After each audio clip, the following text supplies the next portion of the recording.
असदुद्दीन ओवैसी अपनी पार्टी के एकमात्र सांसद हैं हैदराबाद से, लेकिन उनकी आवाज़ की धमक, उनकी आवाज़ का वज़न, उनकी पार्टी की ताकत से कहीं ज़्यादा है। पहलगाम आतंकवादी घटना के बाद और ऑपरेशन सिंदूर के बाद ओवैसी जी ने बहुत ही ज़बरदस्त शब्दों में पाकिस्तान के खिलाफ मिलिट्री ऑपरेशन का समर्थन किया है। सरकार ने 7 ऑल पार्टी डेलीगेशंस बनाई हैं जो दुनिया भर में जाएंगी और इंडिया का स्टैंड प्रेजेंट करेंगी। इन डेलीगेशंस में असदुद्दीन ओवैसी भी शामिल हैं। ओवैसी साहब, आपका स्वागत है पीटीआई के इस इंटरव्यू में। अब ये भी खबर आई है सरकार की तरफ से कि एक ऑल पार्टी डेलीगेशंस उन्होंने सेटअप किए हैं, शायद उसमें आपका भी नाम होगा। जो डेलीगेशंस हैं वो बाहर के देशों में जाएंगे और अब जो भारत की पोजीशन है पहलगाम के बाद ऑपरेशन सिंदूर के बारे में एक पैगाम लेके जाएंगे आप लोग। तो जब आप जाएंगे तो आप क्या मैसेज लेके जाएंगे? नहीं, मैसेज तो जो भारत सरकार का मैसेज है कि भारत पाकिस्तान स्पॉन्सर टेररिज्म का एक बहुत बड़ा विक्टिम रहा है। और हम और आप बल्कि पूरा देश देख रहा है कि बरसों से हम लोग पाकिस्तान स्पॉन्सर टेररिज्म के शिकार रहे हैं।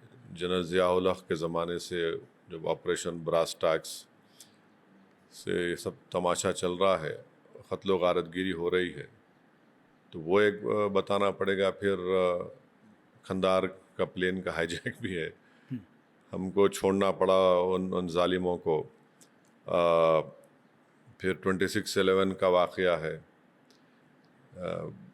पठानकोट है, पार्लियामेंट अटैक है, उरी है। पिछले साल रीसी में वैष्णो देवी के पास 7 टूरिस्ट को मार दिया गया था। फिर अब ये पहलगाम हुआ है। तो ये तो ये लोग ख़तरा बन चुके हैं ना ह्यूमैनिटी को, जो भारत में ऐसे टेररिस्ट को भिजा रहे हैं ट्रेन करके, उनको फाइनेंस करके, हथियार देकर। तो ये बात रहेगी। बट ये तो मैं अपनी तरफ से कह रहा हूँ। अब जाहिर है हम लोगों को जब नहीं मालूम कौन से ग्रुप में मुझे रखेंगे, क्या चेयरमैन होगा, कौन चेयरमैन होंगे, बातचीत जब होगी जी। तो बहुत से उसमें चीज़ें होंगी जो अभी मुझे नहीं मालूम। मगर जो भी होगा, एक मगर भारत का तो पक्ष रखना पड़ेगा ताकि उनको मालूम भी हो सके।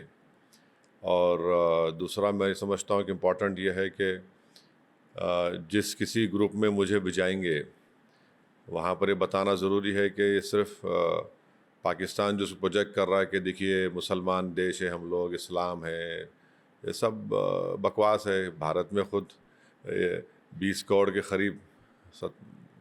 करीब मुसलमान रहते हैं। तो ये भी तो एक बताने की ज़रूरत है। जी। तो बहुत सी चीज़ें होंगी। अब जब मिलेंगे, बैठ के बात करेंगे, तो जब ब्रीफिंग होगी तो मालूम होगा और भी चीज़ें आपने होंगी। अभी कहा कि पाकिस्तान खतरा बन चुका है दुनिया के लिए, इंसानियत के लिए। तो वो ये रियलाइजेशन हमें अभी हुआ है या पहले से ही? नहीं, मुझे तो लगता है कि ये लोग जब से आ, उस वक्त कश्मीर में जो ट्राइबल लोगों को भिजाए थे, उसी वक्त हमको समझ जाना चाहिए था, ये हम समझे हैं। 48 की बात कर रहे हैं आप? हाँ, तो उस वक्त से ये लोग ये तमाशा कर रहे हैं। जी। और इनका एक स्टेटेड आइडियोलॉजी है जो अनरिटन है कि किस किस तरीके से भारत को डिस्टेबलाइज कर सकते हैं, किस तरीके से भारत में नफ़रतों की, दो समुदायों के दरमियान दीवारों को और उठा सकते हैं, किस तरीके से भारत की जो तरक्की है उसको रोका जा सके, चाहे हमारी इकॉनमी स्ट्रांग हो रही हो या हमारा डेवलपमेंट हो रहा हो। तो ये तो उनके हमेशा से पाकिस्तान डीप स्टेट की, पाकिस्तान मिलिट्री के, ये तो अनरिटन इनके ऑब्जेक्टिव्स रहे हैं और आज तक उस पर वो काम कर रहे हैं और कल भी करते रहेंगे। ये रुकने वाले नहीं है लोग। ये एक तरह से कहा जाए तो हिंदुस्तान का के सब्र का जो बांध है वो टूट गया है इस बार पहलगाम के बाद। इसीलिए हमें ज़रूरत पड़ी कि हम अपनी वकालत करने दुनिया भर में जाने वाले हैं। नहीं, ना सिर्फ वो, बल्कि जब इस सरकार ने उरी में हुआ, जब हमने उनके लॉन्च पैड्स को जाकर वहाँ पर एक सर्जिकल स्ट्राइक किया, फिर पुलवामा हुआ तो हमने बालाकोट किया।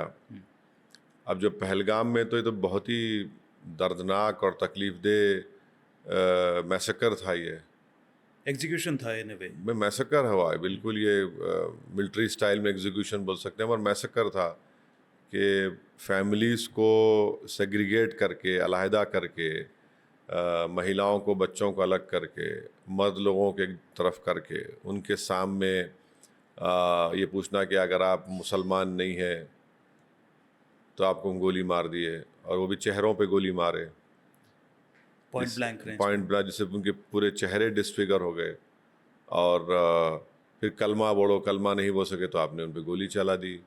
तो ये जो ज़ख़म इन्होंने उन परिवारों को दिया, तो ज़िंदगी भर का ज़ख़म है कि उनके सामने ये सब चीज़ें पूछ पूछ कर आप गोली मार रहे हैं। तो उनके पति हो या उनके पिता हो या भाई हो या औलाद हो तो मर चुके, मगर ये भी तो अंदर से एक उनके सोल पर कितना असर पड़ा होगा, उनके जिस्म पर, उनके दिमाग पर। ट्रॉमा मैंने जो मैं तो रहेगा। ज़िंदगी भर का गम रहेगा उनके लिए। देखिए, हम आप और हम इस दुनिया में आए हैं तो जाएंगे ज़रूर इस दुनिया से, मगर इस बर्बरियत के साथ अगर आप किसी को मारेंगे तो वो तो ज़िंदगी भर के लिए, वो तो उनके लिए एक तकलीफ़ का बाइस बना रहेगा वो। यकीनन ये इसमें कोई दो राय कैसे हो सकती है, बताइए आप? दो राय कैसे हो सकती? जहाँ तक आप मीडिया के ज़रिए से मालूम हुआ है कि 2 उसमें पाकिस्तानी थे या 3 थे, एक मुकामी कोई कश्मीर के लोग थे। मगर जिस तरीक़े से वो लोग, मीडिया रिपोर्ट से ये फिर उसके बाद से जो NIA का जो रिपोर्ट्स आए हैं वो भी बता रहे हैं कि उनका जो टेक्निकल डेटा उनके पास है, वो ये बताता है कि ये पूरा पाकिस्तान से आए थे, पाकिस्तान स्पॉन्सर्ड थे। तो ज़ाहिर है ये पूरा उन्हीं की सरपरस्ती में, उन्हीं की करतूत। हुक्म पर, हिदायत पर ये क़त्ल गारतगिरी की गई भारत के नागरिकों की पहलगाम में। बहुत ही कड़े शब्दों में आपने पाकिस्तान की निंदा की है अभी। ये मूड ये आपका पर्सनल व्यू है, लेकिन आपने अपने कॉन्स्टिट्यूएंट्स के साथ बात की है, दूसरे मुस्लिम लीडर्स के साथ भी बात की होगी, तो यही मूड क्या सारे मुस्लिम समुदाय में है? बिल्कुल है, इसमें क्यों नहीं रहेगा। ये तो मैं अपनी बात भी तो कर रहा हूँ, तो मुझ पे ज़िम्मेदारी है कि मैं अपने एक बहुत बड़ी पार्टी की, मैं तो अपनी पार्टी की पॉलिसी की बात कर रहा हूँ, अपनी पार्टी की सोच की। तो ज़ाहिर है उसमें भारत के मुसलमान भी हैं, तो हम अलग कैसे हैं?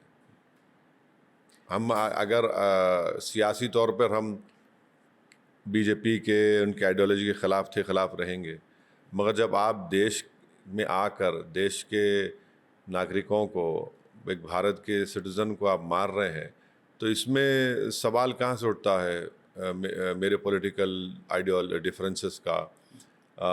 ये तो आप मार रहे हैं भारत के नागरिक को। तुम जितनी तकलीफ़ सबको है, हमको भी है, तो इसमें कोई ये नहीं बोल सकता कि अरे भाई ये मरने वाला ये समुदाय का था, ये रिलीजन का था। वो तो देश के नागरिकों को मार रहे हैं ना, और आपकी सरजमीन पे आके मार रहे हैं। टेररिज्म की कीमत सबसे ज़्यादा आम आदमी चुकाता है, और इसमें मुसलमान भी शामिल है। तो क्या आपको लगता है कि इस बार मुसलमानों में पाकिस्तान के खिलाफ बहुत ज़्यादा नाराज़गी है, खासकर कश्मीरी मुसलमानों में? नहीं, देखिए, ये जो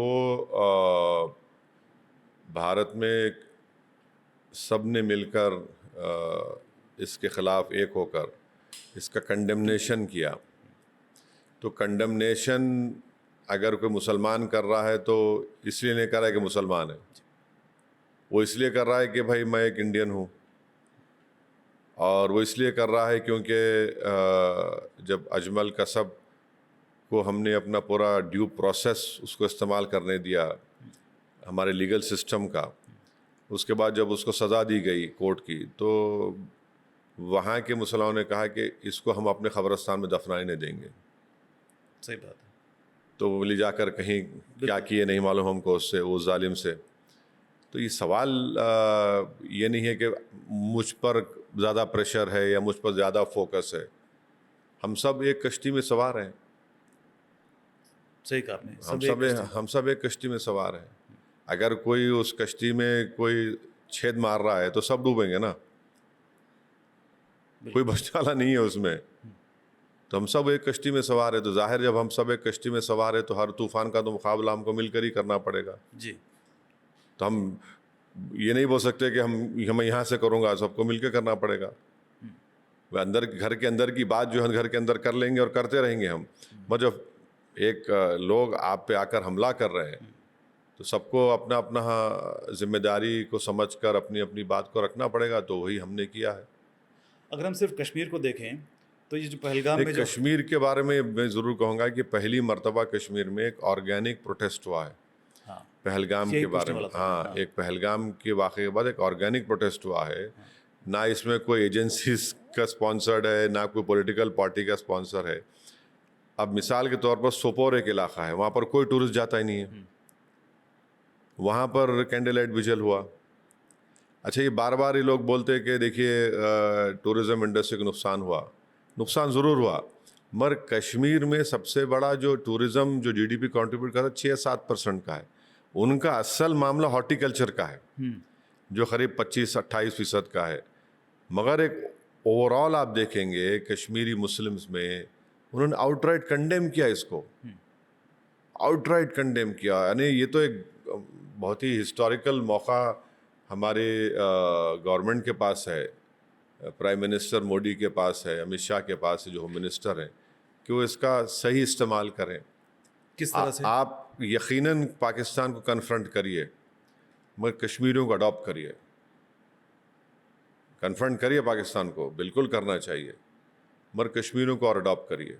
क्योंकि ये एक टर्निंग पॉइंट था इन ए वे कि जो भी बची कुछ ही जो सब मिलिटेंसी या टेररिज्म के लिए जो सपोर्ट था कश्मीर में वो अब गायब हो गया होता। मैं तो इतना बड़ा स्ट्रांग स्टेटमेंट नहीं दे सकता हूँ, वो तो है। देखिए 2 दिन पहले भी हमने देखा कि वहाँ पर 3 या 4 टेररिस्ट को मारा गया। मगर जो आम जनता है उनमें जो ये स्ट्रांग कंडेमनेशन है, गम है, गुस्सा है, बल्कि अगर मैं कहूँ तो गलत ना होगा, कश्मीर के हर घर में मातम था जब ये पहलगाम का वाक़या हुआ। तो कश्मीरियों को अडॉप्ट करने की बात जो कर रहे हैं उस पर ज़रा एलैबोरेट करिए कि किस तरह से जो करंट सरकार नहीं, है वहाँ पर उनके कोई ह्यूमन राइट्स अब्यूज़ ना हो, वहाँ पर जो उनको मिलना चाहिए वो सरकार उसको मुहैया करे। कश्मीरी स्टूडेंट्स भारत के कोने कोने में आकर पढ़ते उन पर अटैक ना हो। ऐसे थोड़े वाक़यात हुए हैं जहाँ पर उन स्टूडेंट्स को मारा और पीटा गया है, और किस तरीके से हम उनको और हमारे सिस्टम में एब्जॉर्ब कर सकते हैं उनको। तो ये सब करना पड़ेगा। बहुत तारीख़ी मौका है, इसको हमको गंवाना नहीं चाहिए। It's a great opportunity to embrace Kashmir. बिल्कुल ना, आप अडॉप्ट करिए, उनको कन्फ्रंट करिए पाकिस्तान से, हम भी चाह रहे हैं, मगर कश्मीरियों को आप उनके हाल पे मत छोड़िए। अब आप देखिए कि जब पूंछ में हमला हुआ, पाकिस्तान की शेलिंग हुई, सबसे पहले वो एक मस्जिद के इमाम साहब की मौत हो गई। अच्छा, उनको अस्पताल ले जाने वाला हिंदू है। फिर वहाँ पर एक साहब हैं, उनके 2 जुड़वा बच्चे मर गए। 12 साल के बच्चे मर गए। एक 6 साल का बच्चा मर गया। तो 21 सिविलियन की मौत भी तो हुई है। फिर हमने हमारे एक एडीएम को खोया, थापा साहब को वहाँ पर। तो ये तो सब मर रहे हैं ना। अब गुरुद्वारा पे हमला हुआ है। तो ये सब सोचने की हमको ज़रूरत है। ये तो सामने है, फ्रंट लाइन पर है, और इनके घर बार नुकसान हुआ, इनके गाड़ियों को नुकसान हुआ, बहुत बड़ा नुकसान हुआ पे लोगों को। और हम उम्मीद करते हैं कि हम ऑल पार्टी मीटिंग बोले भी थे गवर्नमेंट ऑफ इंडिया को कि आप जो लोग मरे हैं उनको आप as a terror victim treat करिए, क्योंकि हमारा हमला था टेररिज्म के ख़िलाफ़। और उनको एक्सग्रेशिया लीजिए, जो आपका जो एक्सपेंडिचर है, जो क्या बोलते हैं उसको, सीक्रेट वॉट एवर, उसमें से दीजिए। उनके घरों का नुकसान हुआ उसको दुरुस्त करवाइए। और अगर उनको शिफ्ट करना है तो उनको घर बना कर दीजिए। आप उनको बोलेंगे हट जाओ तो कहाँ जाएंगे गरीब बेचारे, घर तो वही है उनका। तो ये स्टेप्स लेने की ज़रूरत है वहाँ की सरकार को और गवर्नमेंट ऑफ इंडिया को भी। पाकिस्तान को कन्फ्रंट करने की बात कर रहे थे, किस तरह से कन्फ्रंट करें? जो अभी किया है वो जो 9 टेररिस्ट साइट्स को हमने डिस्ट्रॉय किया है, ख़त्म किया है, और क्या कर सकते हैं? नहीं, कांस्टेंट विजिल की ज़रूरत है। अगर आप ये समझ रहे कि हमने ये किया, ठीक है, हम इसका सपोर्ट किए, आप ये समझ रहे कि इसका पाकिस्तान फिर या डीप स्टेट या आईएसआई या फिर उनकी मिलिट्री खामोश बैठेगी, नहीं बैठेगी। खामोश नहीं बैठेगी, नहीं बैठेगी, नहीं बैठेगी। कुछ और करेंगे वो लोग। बिल्कुल करेंगे, वो तो उनको करना ही है। आप देखते जाइए ना, आप पठानकोट में हुआ तो उन्होंने कहा प्रूफ दीजिए, हमने बुला लिया उनको। आप कभी किसी कोई फॉरेन कंट्री में किसी आप पड़ोसी नेबर को बुलाते टेररिस्ट अटैक के बाद, जहाँ से वहाँ से मिनट हुआ, आप दिखाते किसी को? वो भी आपका एयरबेस दिखाया आपने क्या किया? 26/11 जब हुआ तो हमने पूरा प्रूफ्स दिया, डॉक्यूमेंट प्रूफ्स दिया, जो उनके चैट्स हो रहे थे वो हमने दिया।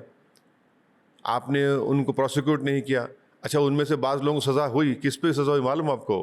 मनी लॉन्ड्रिंग एक्ट पे हुई। अरे बकवास है ये तो। आपका पूरा इन्वॉल्वमेंट है और आप मनी लॉन्ड्रिंग में उनको कन्विक्ट करते। एक ज़कीउर रहमान लखवी जेल में रह के बच्चा पैदा करता है। ये मजाक है ना ये तो। आप तो सीरियस नहीं ले रहे हैं।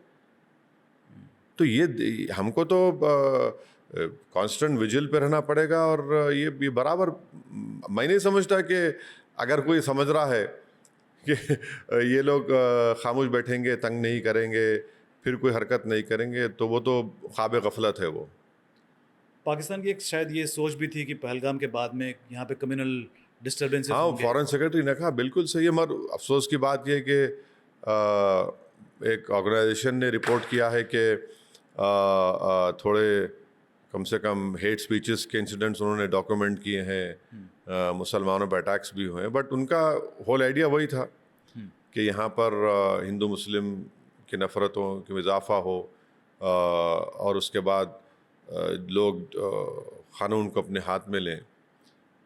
मगर किसी हद तक वो उसमें वो नाकाम साबित हुए। काफ़ी हद तक नाकामयाब रहे। तो क्या वजह क्या है कि क्यों नहीं, इंसिडेंट्स हुए हैं, ऐसा नहीं है कि बाज़ लोग डॉक्यूमेंट किए हैं, इंसिडेंट्स हुए हैं, मगर ओवरऑल जो उनका जो इंटेंशन था, उनके जो शैतानी अज़ाइम थे, या वो उसमें तो वो अपने वो कामयाबी हासिल नहीं कर सके। तो हमको तो हमेशा इस बात का ख्याल रखना चाहिए, सिर्फ पहलगाम हुआ बोल के नहीं, हमेशा हमको इस बात का ख्याल रखना चाहिए। तो क्या किया जाए पाकिस्तान का? नहीं, पाकिस्तान आप पाकिस्तान आपका नेबर ज़रूर है, मगर आप पाकिस्तान में भरोसा कैसा करेंगे? आप पाकिस्तान में भरोसा नहीं कर सकते जब तक पाकिस्तान का डीप स्टेट, पाकिस्तान का ISI, पाकिस्तान की मिलिट्री का ये ऑब्जेक्टिव रहेगा कि भारत को डिस्टेबलाइज करते रहो, तो आपको तो विजिल रहेगा। और एक बात याद रखिए कि हम मिसाइल मारे हैं ब्रह्मोस, उनके 9 एयर बेसिस के ऊपर। और अब प्रेजेंट सरकार ये कह रही है कि न्यू नॉर्मल एक नई डॉक्ट्रिन बन चुकी है। तो हम नई कार्रवाई जब करेंगे या जब जो भी करेंगे तो कहाँ से करेंगे हम? आप देखें, हमें अपना जो आपने उसको डॉक्ट्रिन बना दिया, तो अब थ्रेशोल्ड क्या होगा फिर? अब थ्रेशोल्ड तो डिफरेंट होगा। बिल्कुल। तो फिर हमको तो कांस्टेंट विजिल रहना। ठीक है, हमने इंडस वाटर ट्रीटी को अबेंस में रखा है, मगर हमको डैम बनाना पड़ेगा। कार्रवाई करिए, शुरू करिए। अगर फिर से ऐसे कोई घटना होती है, हादसा 3 दिन पहले हुआ ना। हाँ, 3 दिन पहले ही कश्मीर में वहाँ पर 3 टेररिस्ट को मारा गया। वो तो एनकाउंटर में मरे हैं। नहीं, टेररिस्ट पाकिस्तान से आए हुए टेररिस्ट थे वो। हाँ, पूरे ट्रेन टेररिस्ट थे। तो अब आगे का जवाब कैसा? गवर्नमेंट के पास आगे तो clear idea है? नहीं, देखिए, आपने प्रेसिडेंट गवर्नमेंट ने कह दिया कि न्यू नॉर्मल नई डॉक्ट्रिन होगी, राइट। तो आपको तो जवाब देना ही पड़ेगा। तो इसीलिए बहुत से चीज़ों में हमको तैयारी करना पड़ेगा, बहुत से चीज़ों पर हमको कॉन्स्टेंटली विजिलेंट रहना पड़ेगा, और हमको अपनी आर्म फोर्सेस को हमेशा तैयार रखना पड़ेगा। उनके मॉडर्नाइजेशन बोलिए, उनके जो बजट है, कैसा उसको अच्छा कर सकते हम लोग।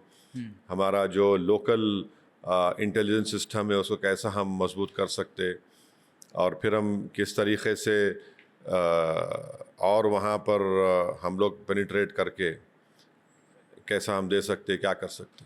एक तरफ से ओवैसी साहब आप मुस्लिम पेट्रियटिज्म की बात कर रहे हैं, और दूसरी तरफ हम देख रहे हैं कि मध्य प्रदेश में एक मंत्री हैं विजय शाह, उन्होंने कर्नल सोफिया कुरैशी के बारे में बहुत ही कंट्रोवर्शियल रिमार्क्स बयान दिए हैं।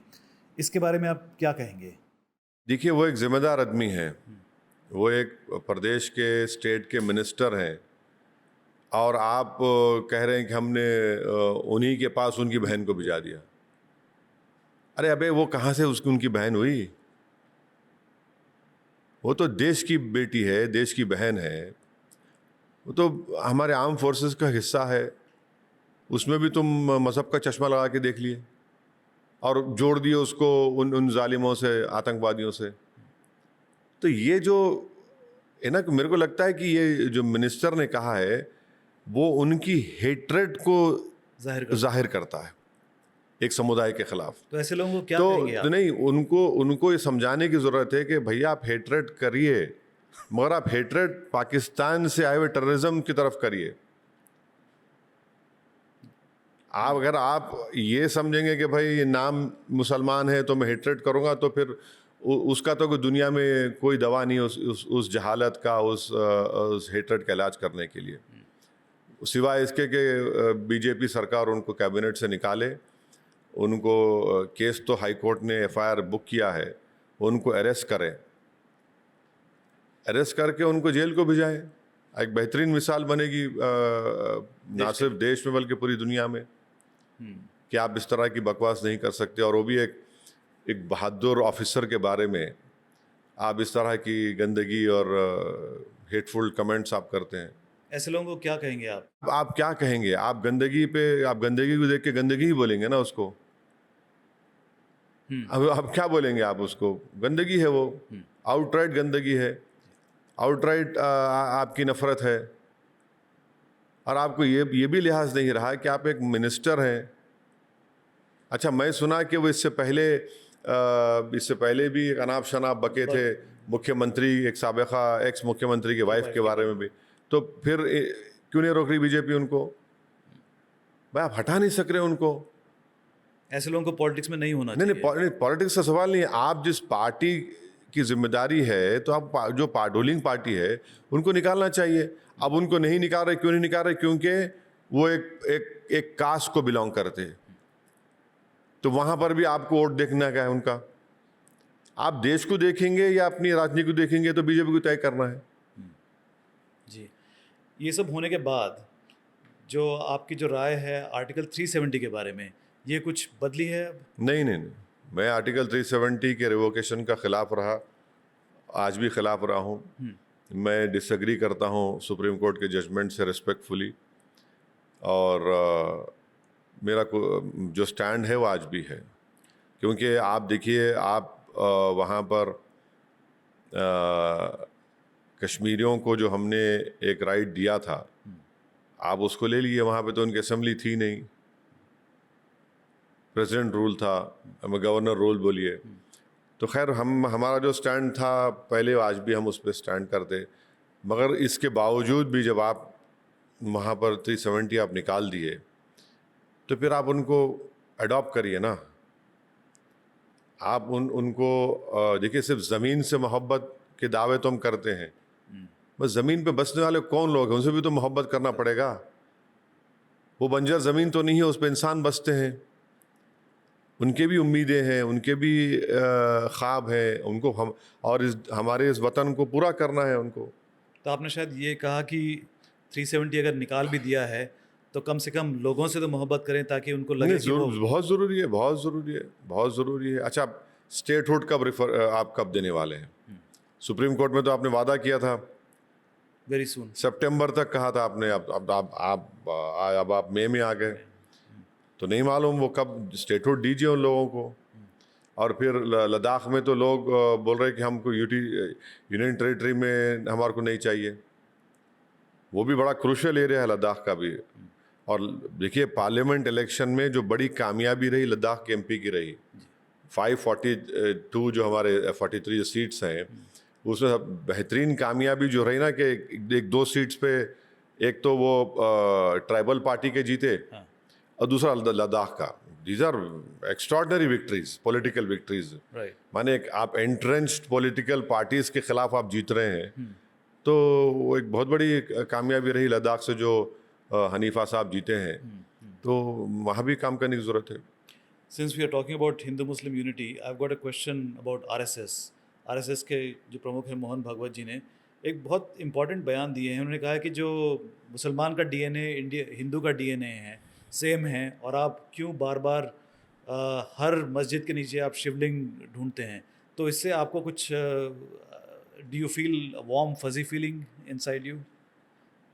ये सब जो कोर्ट को जाकर केसेस डाल रहे हैं, क्या वो मोहन भागवत साहब के चाहने वाले नहीं हैं? वो तो सरसंघचालक के चाहने वाले हैं, उन्हीं की सोच को मानने वाले हैं। तो ये वो उन्हीं की तो निंदा कर रहे हैं, नहीं उन्हीं को तो अरे कह रहे हैं। अरे देखिए, अगर आप गलत समझ रहे हैं तो उनको रुकाइए ना। फिर आप कहाँ रुका रहे हैं उन लोगों को? चलिए वो तो आगे की बात है, लेकिन सिर्फ उनके बयान पर आपको कुछ थोड़ा सा लगता है कि proof of the pudding is in eating. Sure. आप कितने बार बोलेंगे? आप रुकाइए ना उन लोगों को। आप इसका मतलब ये है कि आपकी बात नहीं सुन रहे हैं वो लोग।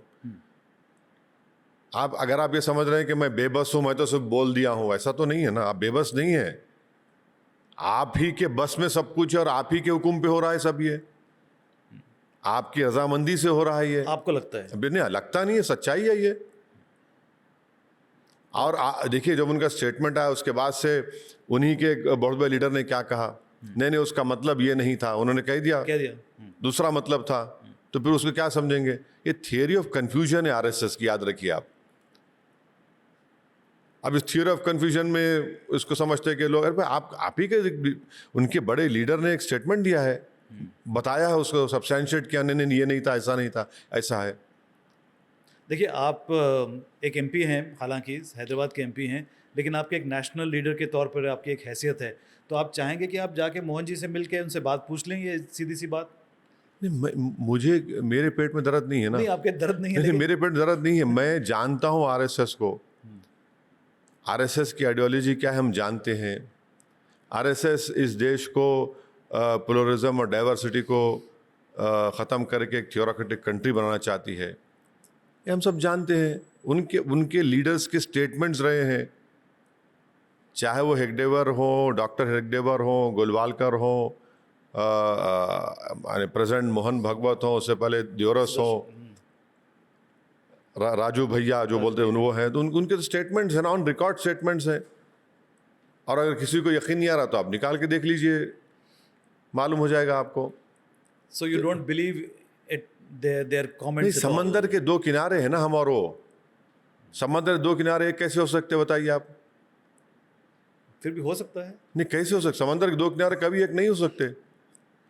अनहोनी को होनी कर दें। नहीं, अनहोनी ये बात अच्छी लगती है मुशायरे में, बट प्रैक्टिकली कहाँ है वो? हम जानते हैं उनके वो आरएसएस आइडियोलॉजिकल क्रीचर है।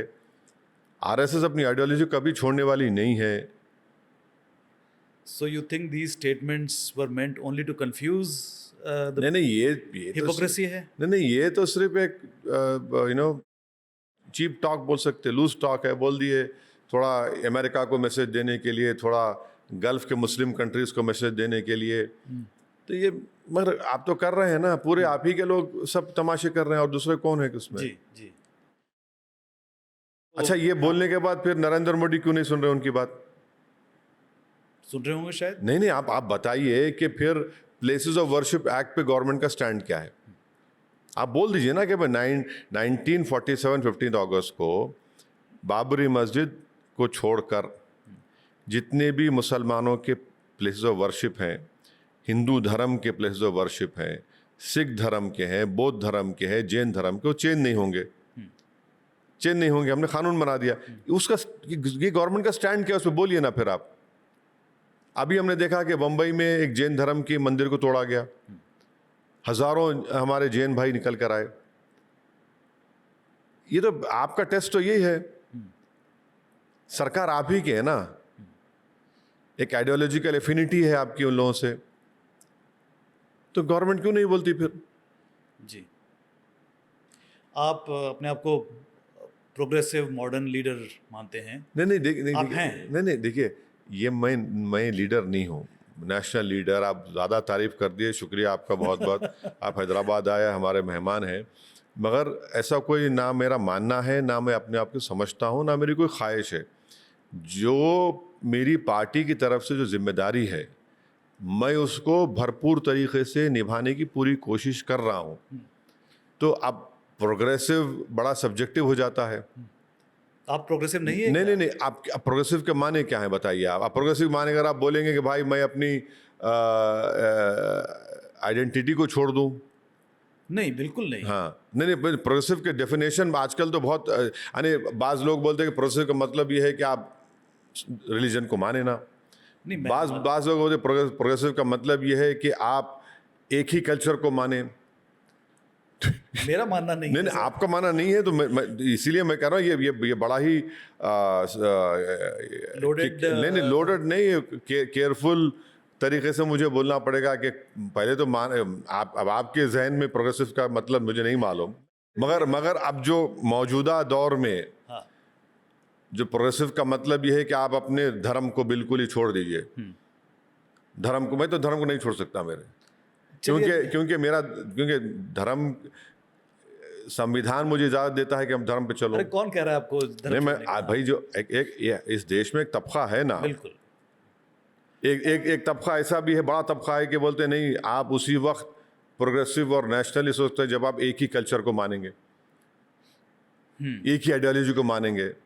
वो तो मेरे लिए तो वो तो प्रोग्रेसिवनेस नहीं है, दोनों भी प्रोग्रेसिवनेस नहीं है, क्योंकि वो दोनों भी भारत के प्लुरलिज्म और डाइवर्सिटी को रिप्रेजेंट नहीं करते। बिल्कुल नहीं, मेरा प्रोग्रेसिव का डेफिनेशन मेरा है कि जो भारत की डाइवर्सिटी को रिकॉग्नाइज करता हो, उसको मानता हो, बिल्कुल और उसको अप्रिशिएट करता हो, बिल्कुल, जो साइंटिफिक टेम्परामेंट को मानता हाँ हो, बिल्कुल, आर्टिकल 51 में लिखा हुआ है।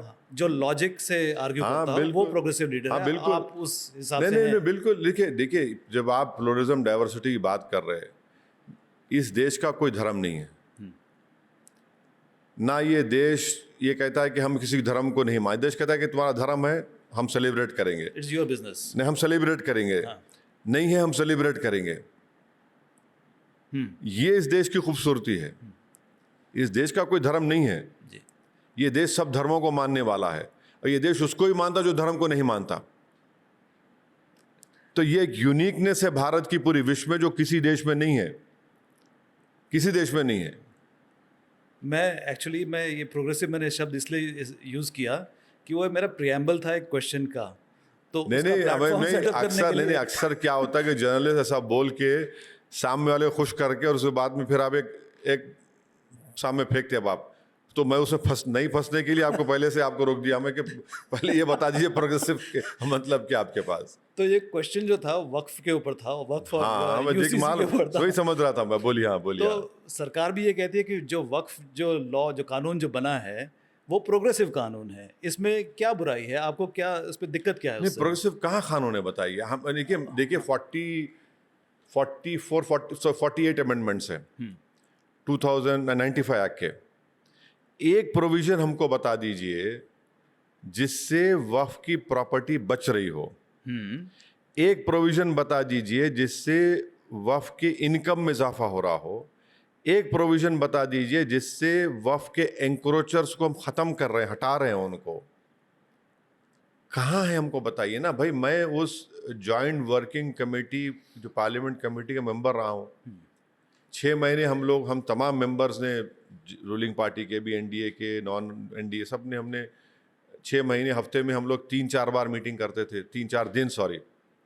मैं 122 पेजेस की डाइसन रिपोर्ट दिया हूँ। मैं बता रहा हूँ, आप बताइए हमको कौन सा है उसमें सेक्शन प्रोग्रेसिव है बोलते हैं, टीवी चैनल पे जाके बैठते हैं। तो हम उनको चैलेंज कर रहे हैं, आज भी करें, बताओ प्रोग्रेसिव कौन सा है उसमें, बताओ कोई एक सेक्शन तो बताओ उसमें। आप नहीं बता पाते हैं। नहीं, उनका तो मानना है कि वेस्टेड इंटरेस्ट के। अरे भाई, अच्छा, वेस्टेड इंटरेस्ट की बात आ गई ना। हाँ।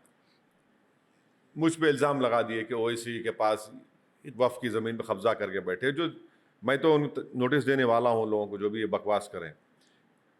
बहस के लिए समझ लिया जाए कि आप हैं या मैं, कोई आप कब्जा करके बैठे हैं। आप तो लिमिटेशन एक्ट लगाकर आपको मालिक बना दिया। मैं तो लिमिटेशन एक्ट अगर आप अप्लाई नहीं करते तो जो एंक्रोचर था उसको निकाल सकते थे आप। आपने लिमिटेशन एक्ट लगा करके 12 साल का आप ऑक्यूपायर हैं, तो आप मालिक बन गए। हरियाणा, पंजाब, यूपी में बहुत ज्यादा तादाद में वक्फ इवैक्यू प्रॉपर्टी है। आपने उस सेक्शन को ओमिट कर दिया तो वो वक्फ बोर्ड से निकल गई प्रॉपर्टी, गवर्नमेंट प्रॉपर्टी हो गई पूरी वो। बताइए आपने क्या फायदा किया? हम तो जानना चाह रहे ना, आप तो जो उसमें जो अच्छाई थे, जो अच्छे प्रोविजंस थे, सेक्शंस, आपने पूरा निकाल दिया उसको। और आप बोले प्रोग्रेसिव, कहाँ है? आप बताओ ना, सेक्शन तो बोलो मेरे को, कौन सा सेक्शन है बोलो, बताओ। आप नहीं बता पाएंगे, माने गवर्नमेंट या उनके जो लोग बड़े सपोर्ट में बैठे हुए, कुछ नहीं मालूम।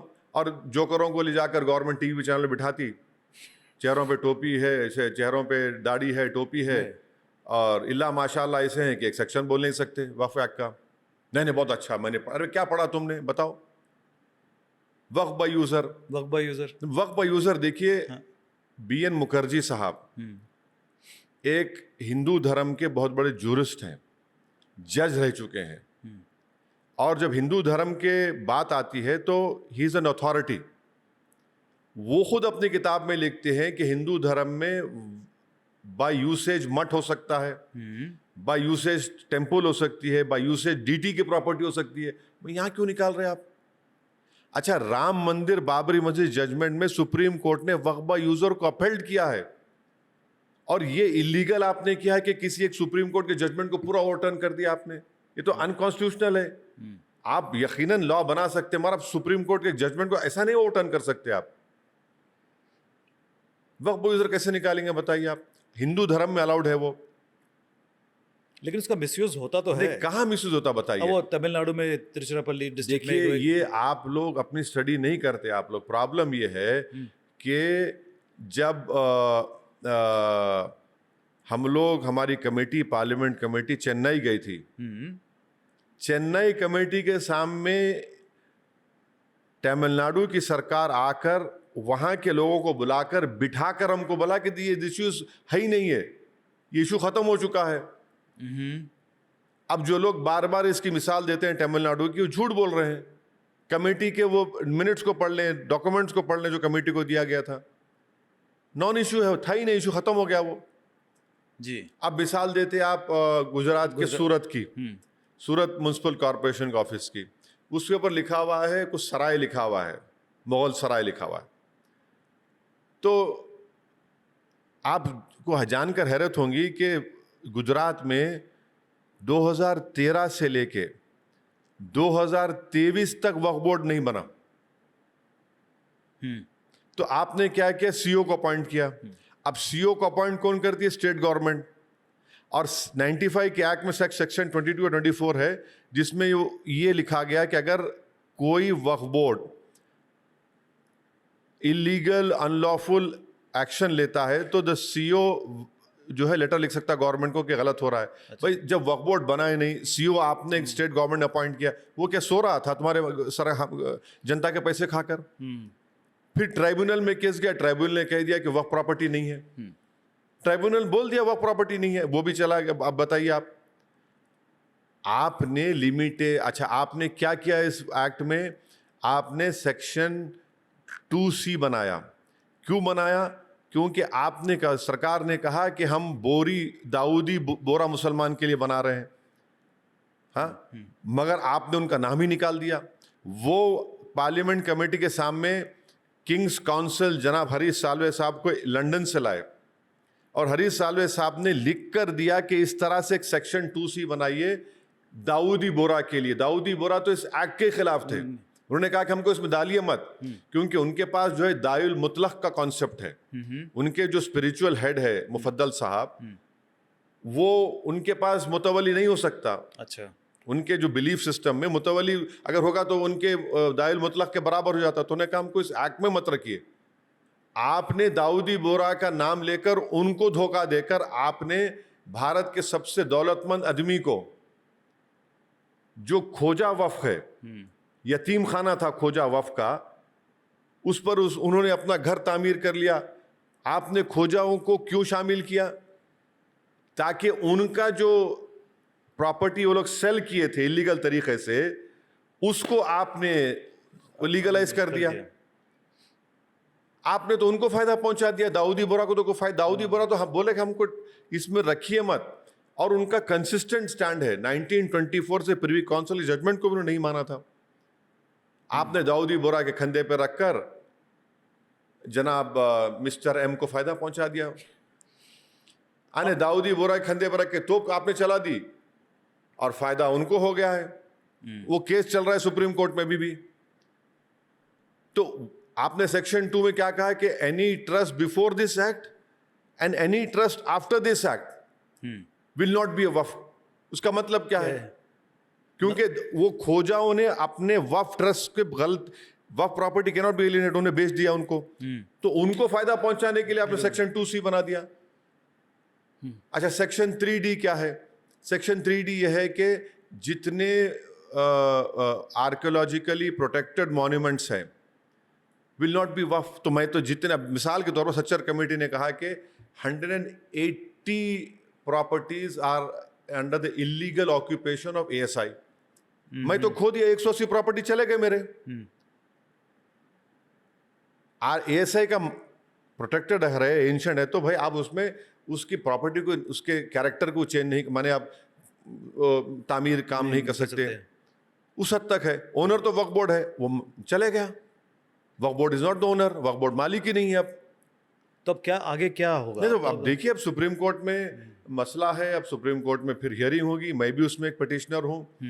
अब देखिए, हमको उम्मीद है कि सुप्रीम कोर्ट से इंसाफ मिलेगा। ये अनकॉन्स्टिट्यूशनल कानून है। अरे भाई, मुस्लिम धर्म में आप कैसे नॉन मुस्लिम को बनाएंगे? कैसे आप नॉन मुस्लिम मेंबर बनाएंगे? और आप बोलते नहीं एडमिनिस्ट्रेटिव, अरे एडमिनिस्ट्रेटिव बॉडी तो क्या फिर तेलंगाना हो, तमिलनाडु हो, आंध्र प्रदेश हो, उड़ीसा हो, काशी विश्वनाथ हो, बोध गया हो, बिहार का हिंदू एंडोमेंट बोर्ड हो, वहां पर तो उसी धर्म का आदमी मेंबर बन सकता है, दूसरा धर्म का बन ही नहीं सकता। बोध गया में खाली बोध या हिंदू बन सकता है, यहां पर आप क्यों बना रहे हैं भाई? इसलिए अच्छा, यहां पर आप क्या है, मेजॉरिटी बनाएंगे आप नॉन मुस्लिम को। क्यों बनाएंगे आप? क्योंकि 95 के एक्ट में आप किसी वक्फ प्रॉपर्टी को 5 साल डायरेक्ट मैनेजमेंट ले सकते। जब आप नॉन मुस्लिम को मेंबर बना देंगे और जब सेक्शन वक्फ बाय यूजर को आप निकाल दिए, तो जब वक्फ बाय यूजर चला जाएगा, गवर्नमेंट डिक्लेयर, जब डेजिग्नेट ऑफिसर है उसमें ही विल डिसाइड। जब डेजिग्नेट ऑफिसर गवर्नमेंट का अपॉइंटी होगा, वो भी natural justice, principle natural justice के खिलाफ है, अपने ही मामले में केस बनेगा, वो डिसाइड करेगा गवर्नमेंट में। जब वो डिसाइड कर देगा गवर्नमेंट में, तो वक्फ बोर्ड खामोश बैठेगा, अपील ही नहीं करेगा। आप तो पूरा खींचने के लिए बना है ना, पूरा कब्जा करने के लिए आपने बनाया है, बर्बाद करने के लिए आपने बनाया है कानून को। ये तो in your mind it is very clear the intention. Not in my mind, it should also be clear in your mind if you read that act. अगर आप उस एक्ट को पढ़ेंगे, आप भी ताजुब करेंगे, भाई आपने क्या कानून बनाया है। आप तो बचाने के लिए नहीं बना रहे हैं। अच्छा, आपको मालूम, अगर कोई भी जाकर किसी वक्फ प्रॉपर्टी के बारे में कलेक्टर को, DM को कंप्लेन दे दिया कि नहीं ये वक्फ प्रॉपर्टी नहीं है, और कलेक्टर साहब अगर इंक्वायरी ऑर्डर करते हैं, आप सुनिए, जब तक इंक्वायरी खत्म नहीं होती वक्फ की प्रॉपर्टी नहीं रहेगी। वो मैं वक्फ की प्रॉपर्टी लूज कर दिया। अच्छा, टाइमलाइन आप नहीं रखे उसमें, तो कलेक्टर साहब इंक्वायरी ऑर्डर कर देंगे, मेरी वक्फ प्रॉपर्टी मुझसे चले जाएगी, कलेक्टर साहब तरक्की करते जाएंगे लेटर पे, और मैं लूज करते जाऊंगा। इंक्वायरी ऑर्डर करो, खत्म हो गया। कोई भी रोड चलता आदमी इंक्वायरी बोल देगा नहीं वक्फ प्रॉपर्टी नहीं है। कैसा होगा बताइए? आप सेक्शन 3 बना रहे हैं, एनीवन, अरे कोई भी जाए कंप्लेन कर देगा कि गवर्नमेंट प्रॉपर्टी है ये। But your arguments, do you think you will be able to convince? अब देखिए, मुझे यकीन है कि हमारे लॉयर निज़ाम पाशा हैं, काबिल वकील हैं, मुझे यकीन है कि हमारे पास है। हमने अपने सब डाइसन रिपोर्ट में दिया है ये। आप खुद लड़िए ये केस। नहीं लड़ सकते हम, मगर मेरी नज़र में मेरे फाजिल दोस्त निज़ाम पाशा मुझसे ज़्यादा काबिल हैं, और वो मुझसे ज़्यादा बेहतर तरीके से इंशाल्लाह सुप्रीम कोर्ट में जब उनको मौका मिलेगा तो समझा पाएंगे सुप्रीम कोर्ट में। एक और मुद्दा है UCC का, यूनिफॉर्म सिविल कोड उत्तराखंड में लागू हो गया। मैं अभी रायपुर में था, वहाँ के चीफ मिनिस्टर ने भी कहा कि वहाँ पे भी वो सोच रहे हैं करने के लिए। और ये कैसा यूनिफॉर्म होगा बताइए? ये प्रोग्रेसिव नहीं है कि अगर महिलाओं को अगर, अरे नहीं, कैसा UCC कैसा? अब ये कहाँ है UCC? आप ट्राइबल्स को एक्सक्लूड क्यों कर रहे हैं भैया? हाँ, आप हिंदू मैरिज एक्ट को, हिंदू सक्सेशन एक्ट को उसमें एक्सक्लूड कर रहे हैं। लेकिन तो हमारे महिलाओं को- नहीं, हमारे देश में तो स्पेशल मैरिज एक्ट है, हाँ। इंडियन सक्सेशन एक्ट है, इंडियन अडॉप्शन एक्ट है। भाई अगर किसी को अपने धर्म के मुताबिक शादी नहीं करना है, जाइए स्पेशल मैरिज करिए। अगर अपने धर्म के मुताबिक नहीं देना है तो सक्सेशन एक्ट में आप अडॉप्ट करिए। ये तो है ना। ये यूनिफॉर्म कहाँ से हो रहा बताइए? जब आप ट्राइबल को एक्सक्लूजन दे रहे हैं, जब आप हिंदू धर्म को मैरिज एक्ट को एक्सक्लूजन दे रहे हैं, सक्सेशन एक्ट को एक्सक्लूजन दे रहे हैं, और आप बार बार बोलते हैं कि नहीं वो मुस्लिम बच्चों को अपना हिस्सा नहीं मिलता। हिंदू धर्म में जो सेल्फ एक्वायर्ड प्रॉपर्टी में राइट टू विल है, और उस राइट टू विल में एक हिंदू धर्म का मानने वाला राइट टू विल में सेल्फ एक्वायर्ड प्रॉपर्टी में वो अगर उस अपनी किसी एक औलाद को दे सकता है प्रॉपर्टी, दो हैं तो, या उनको नहीं देकर किसी एक महल्ले के किसी आदमी को दे सकता है। मुस्लिम धर्म में मैं अगर मुझे 2 बच्चे हैं तो मैं 1/3 से बढ़ के किसी को बढ़ के दे ही नहीं सकता मैं। तो राइट टू विल निकालिए ना आप। राइट टू विल नहीं निकालेंगे आप। कन्यादान का कॉन्सेप्ट किसमें बताइए? अच्छा, कौन सा स्कूल ऑफ थॉट है? मिताक्षरा है, कौन सा है? तो ये कैसे होगा बताइए? दया भागा है, Mitakshara school of thought follow करेंगे आप? अच्छा, ये कौन सी बात हुई कि आपका अच्छा मेरा खराब है तो आप मुझ पे उसको इम्पोज कर देंगे? You can not do that. So what is the intention then? नहीं, अरे भाई आप ऑलरेडी स्पेशल मैरिज एक्ट है, ऑलरेडी इंडियन सक्सेशन एक्ट है, जिसको पसंद नहीं है उसको अडॉप्ट करे ना। अच्छा, ट्राइबल्स को क्यों एक्सक्लूड कर रहे हैं आप? तो यूनिफॉर्म कहाँ हुआ बताइए आप? कहाँ यूनिफॉर्म हुआ बताइए? अच्छा, फिर आप ये कहते हैं कि क्या, हाँ कानून है, क्या कानून है? लव जिहाद का। अगर कोई मुस्लिम धर्म अडॉप्ट करेगा तो परमिशन लो। ये कौन सा कानून है बताइए? यूसीसी कहाँ गया फिर? बताइए कहाँ गया फिर यूसीसी? फिर शादी नहीं कर सकता अगर दूसरे धर्म का है तो परमिशन लो, यूसीसी क्या हुआ फिर? गुजरात में तो डिस्टर्ब एरियाज एक्ट है। एक हिंदू धर्म के लोग मुस्लिम धर्म को प्रॉपर्टी नहीं बेच सकते, मुस्लिम धर्म के लोग हिंदू धर्म को नहीं बेच सकते। उसको निकालवाइए फिर आप। ये तो भारत की खूबसूरती को समझने की जरूरत है ना। आप ये नहीं बोल सकते कि बस मैंने मेरी चीज अच्छी है तो सब पे लागू कर दूंगा। कैसे होगा बताइए? एक बंगाली में एक गीत है, एकला चलो रे, हाँ। जो आप पे काफ़ी लागू होता है। आप किसी के साथ नहीं जाते, आप किसी गठबंधन में नहीं रहते, इंडिया ब्लॉक में भी नहीं है, क्यों नहीं नहीं, है? मैं मेरी बीवी के साथ हूँ, घर में बच्चे हैं मेरे, मैं कहाँ अकेला चल रहा हूँ? पार्टी की बात हो रही है। ना पार्टी की बात हो रही है ना, तो मैं समझा पर्सनल लाइफ को भी आपने नहीं, इंक्लूड करना है, politics ऐसा की नहीं है। तो एकला कहाँ चल रहा हूँ मैं? जो एकला चल रहे हैं उनसे पूछिए आप। अब पॉलिटिकल जर्नी में कोई हमको साथ नहीं देना चाहे तो मैं क्या करूँ? नहीं, इंडिया ब्लॉक में आपको कभी निमंत्रण नहीं आया? नहीं आया, कभी नहीं आया, कभी नहीं आया। अगर आएगा तो जाएंगे? अरे आएगा तो फिर आपको पीटीआई को पहले बता देंगे, देखिए आया है, पैगाम आया है, तो बताएंगे आपको। जब आए ही नहीं तो क्या करेंगे? हम देखिए, मेरी दुनिया ख़त्म होने वाली नहीं है ना, मेरे सर पे आसमान गिरेगा अगर मैं किसी के साथ नहीं गया तो। मैं एक पॉलिटिकल पार्टी का जिम्मेदार हूँ, उस पॉलिटिकल पार्टी को मैं रिप्रेजेंट करता हूँ, और इस पॉलिटिकल पार्टी जो आज इस मुकाम पर है उसमें हज़ारों लाखों लोगों की कुर्बानियाँ हैं, मेहनतें हैं, आज भी जुस्तजू है, कुर्बानियाँ हो रही हैं। तो मैंने उनके इंतज़ार में खड़ा रहा हूँ मैं। भाई जवानी में, इश्क में जो होता है ना, इंतज़ार ठीक लगता है, मगर अमली ज़िंदगी में इंतज़ार नहीं हो सकता है ना। आपको अपना काम करेंगे, आप अपना काम करेंगे। आपने पीटीआई को आगे क्यों बढ़ाया बताइए अचानक 2-3 साल में? आप भी खामोश बैठ सकते थे ना, मगर आपने हालात को देखा, आपने कंपटीशन को महसूस किया, आपने कहा नहीं हमको आगे बढ़ना है, दूसरों को हम कैसा मैदान छोड़ देंगे। तो आपने पीटीआई को आगे बढ़ाया नहीं बनाया बताइए? कभी पीटीआई पॉडकास्ट किया? नहीं किया ना। नहीं, आपको समझाने के लिए कह रहा हूँ जी, इंटरव्यू मैं ले रहा हूँ वैसे नहीं, आपने जाहिर है आपके सवाल के जवाब में कह रहा हूँ कि आप पीटीआई को बिल्कुल आज अब एक्सपैंड कर रहे हैं ना। बिल्कुल सही है। क्यों कर रहे हैं आप? क्योंकि आप बोले एकला नहीं चल सकते, हमको अपनी जर्नी करना है, तो मैं भी वही कर रहा हूँ। आप में हम ज़्यादा फर्क नहीं है। आप जर्नलिज्म में काम करते हैं, अपने ऑर्गेनाइजेशन को आप आगे बढ़ा रहे हैं, मैं अपनी पार्टी को आगे बढ़ाने की कोशिश कर रहा हूँ।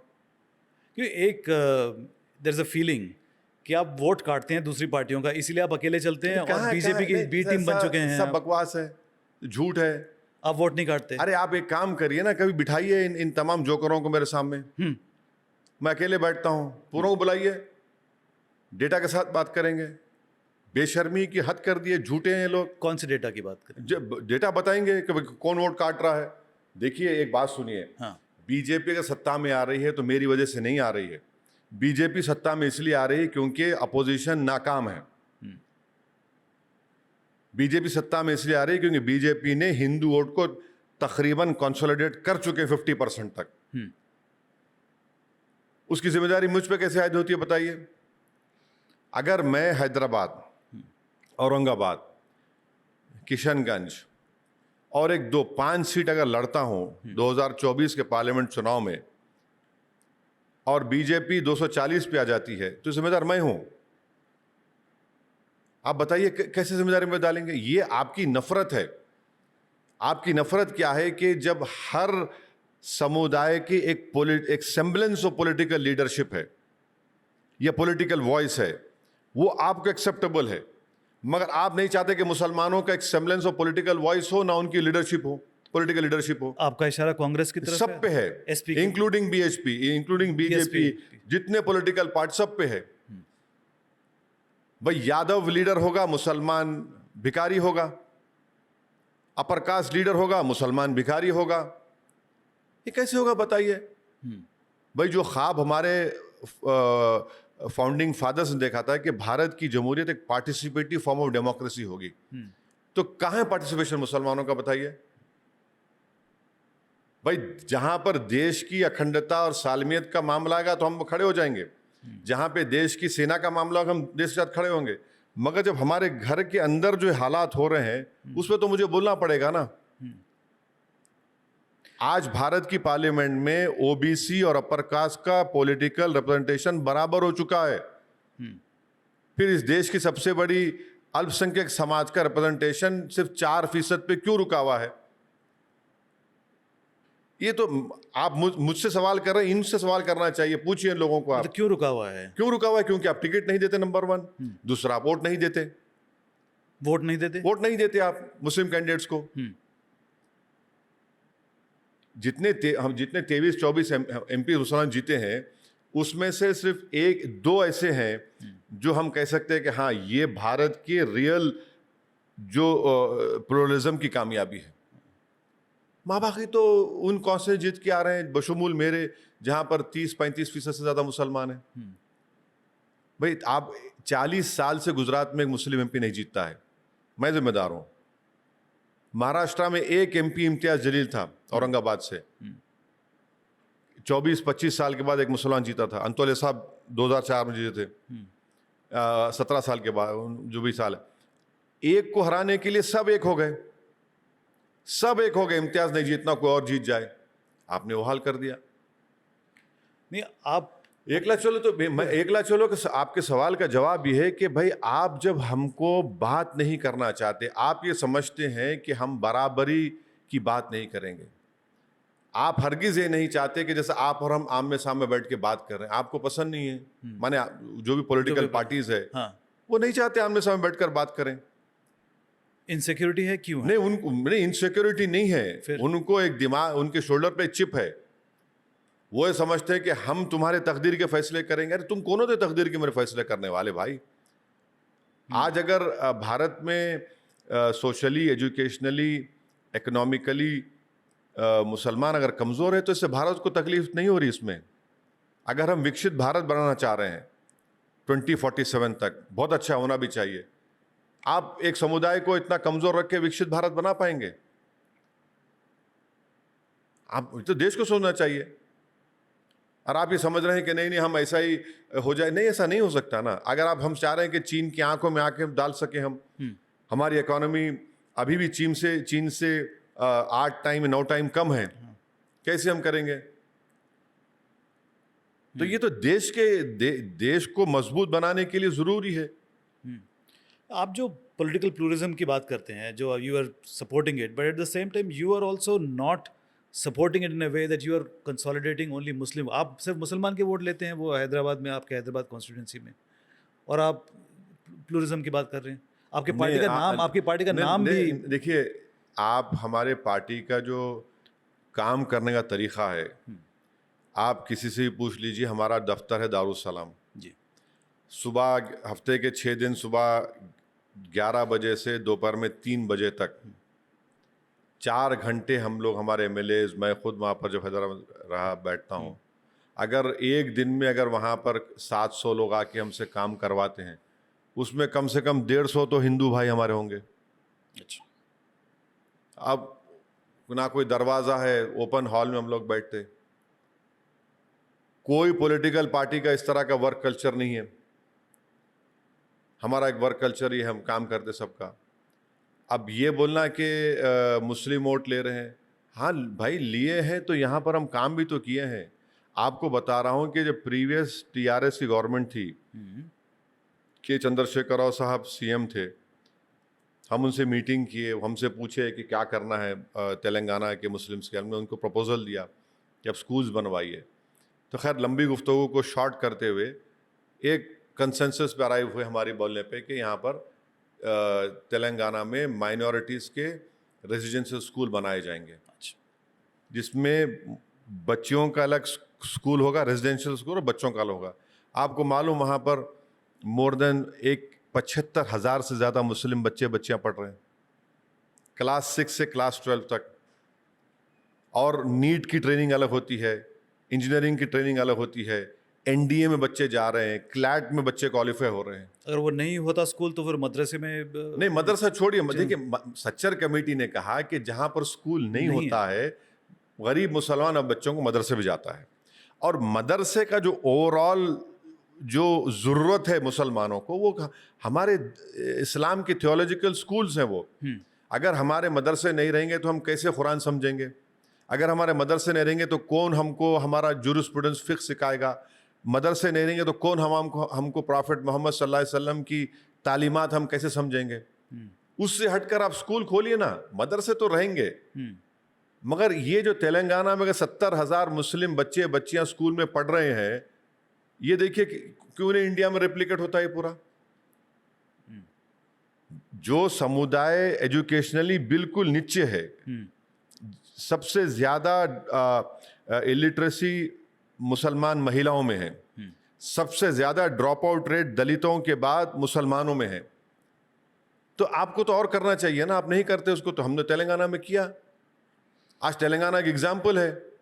आप देखिए यहाँ पर, आप कभी जाइए जो ये टेमरिस के स्कूल बोलते हैं उसको, कैसा वो काम कर रहे हैं। तो इस आप देखिए इससे फायदा किसको हो रहा है? देश को फायदा हो रहा है ना। जब ये बच्चे पढ़ेंगे तो इनमें जो एजुकेशन आएगा, इसमें तो इनमें अवेयरनेस पैदा होगा।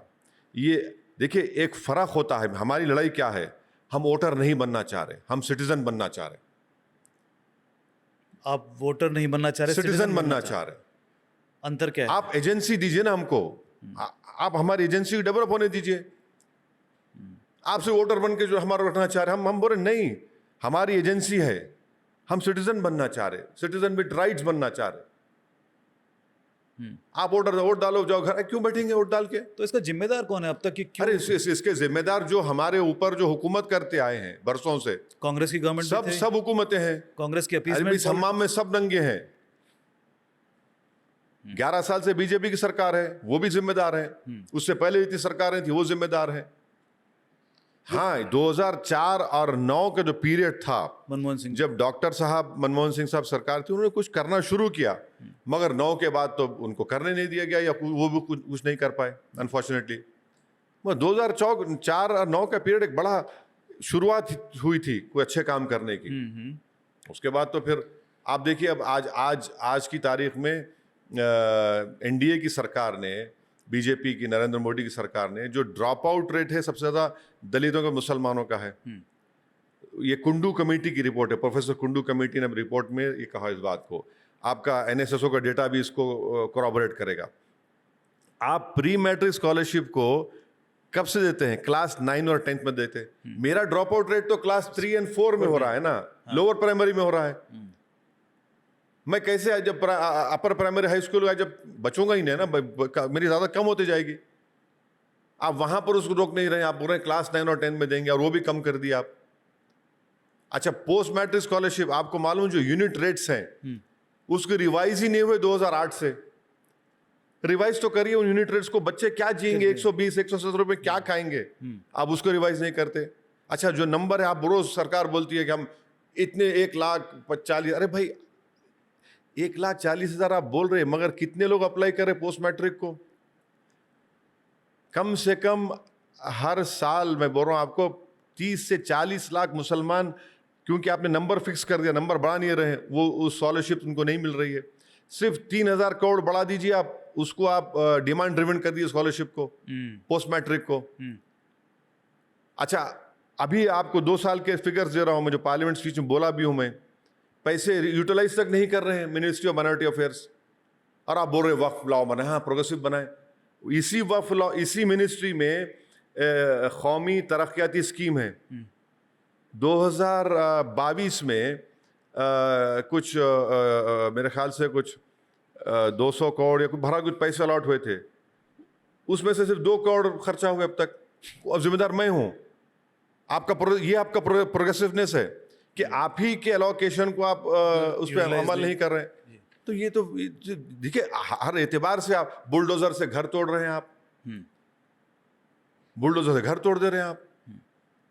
तो कहां किस किस तरीके से आप कमजोर कर रहे हैं, बताइए आप। यूपी में बुलडोज़र लॉ है, और भी कई स्टेटमेंट्स आए हैं कि सड़क जो है वो नमाज पढ़ने के लिए नहीं है, ट्रैफिक के लिए है।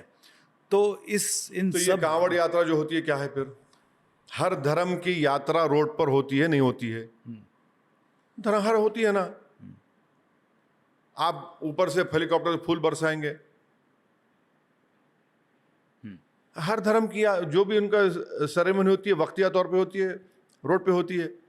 आप सबको जब एक्सेप्ट कर रहे हैं तो इनको भी एक्सेप्ट करिए।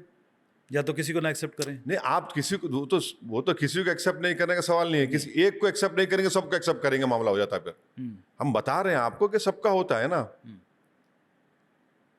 ये भारत की खूबसूरती है। Does the Muslim feel besieged? कोई घिरा हुआ लगता है मुसलमान समुदाय को?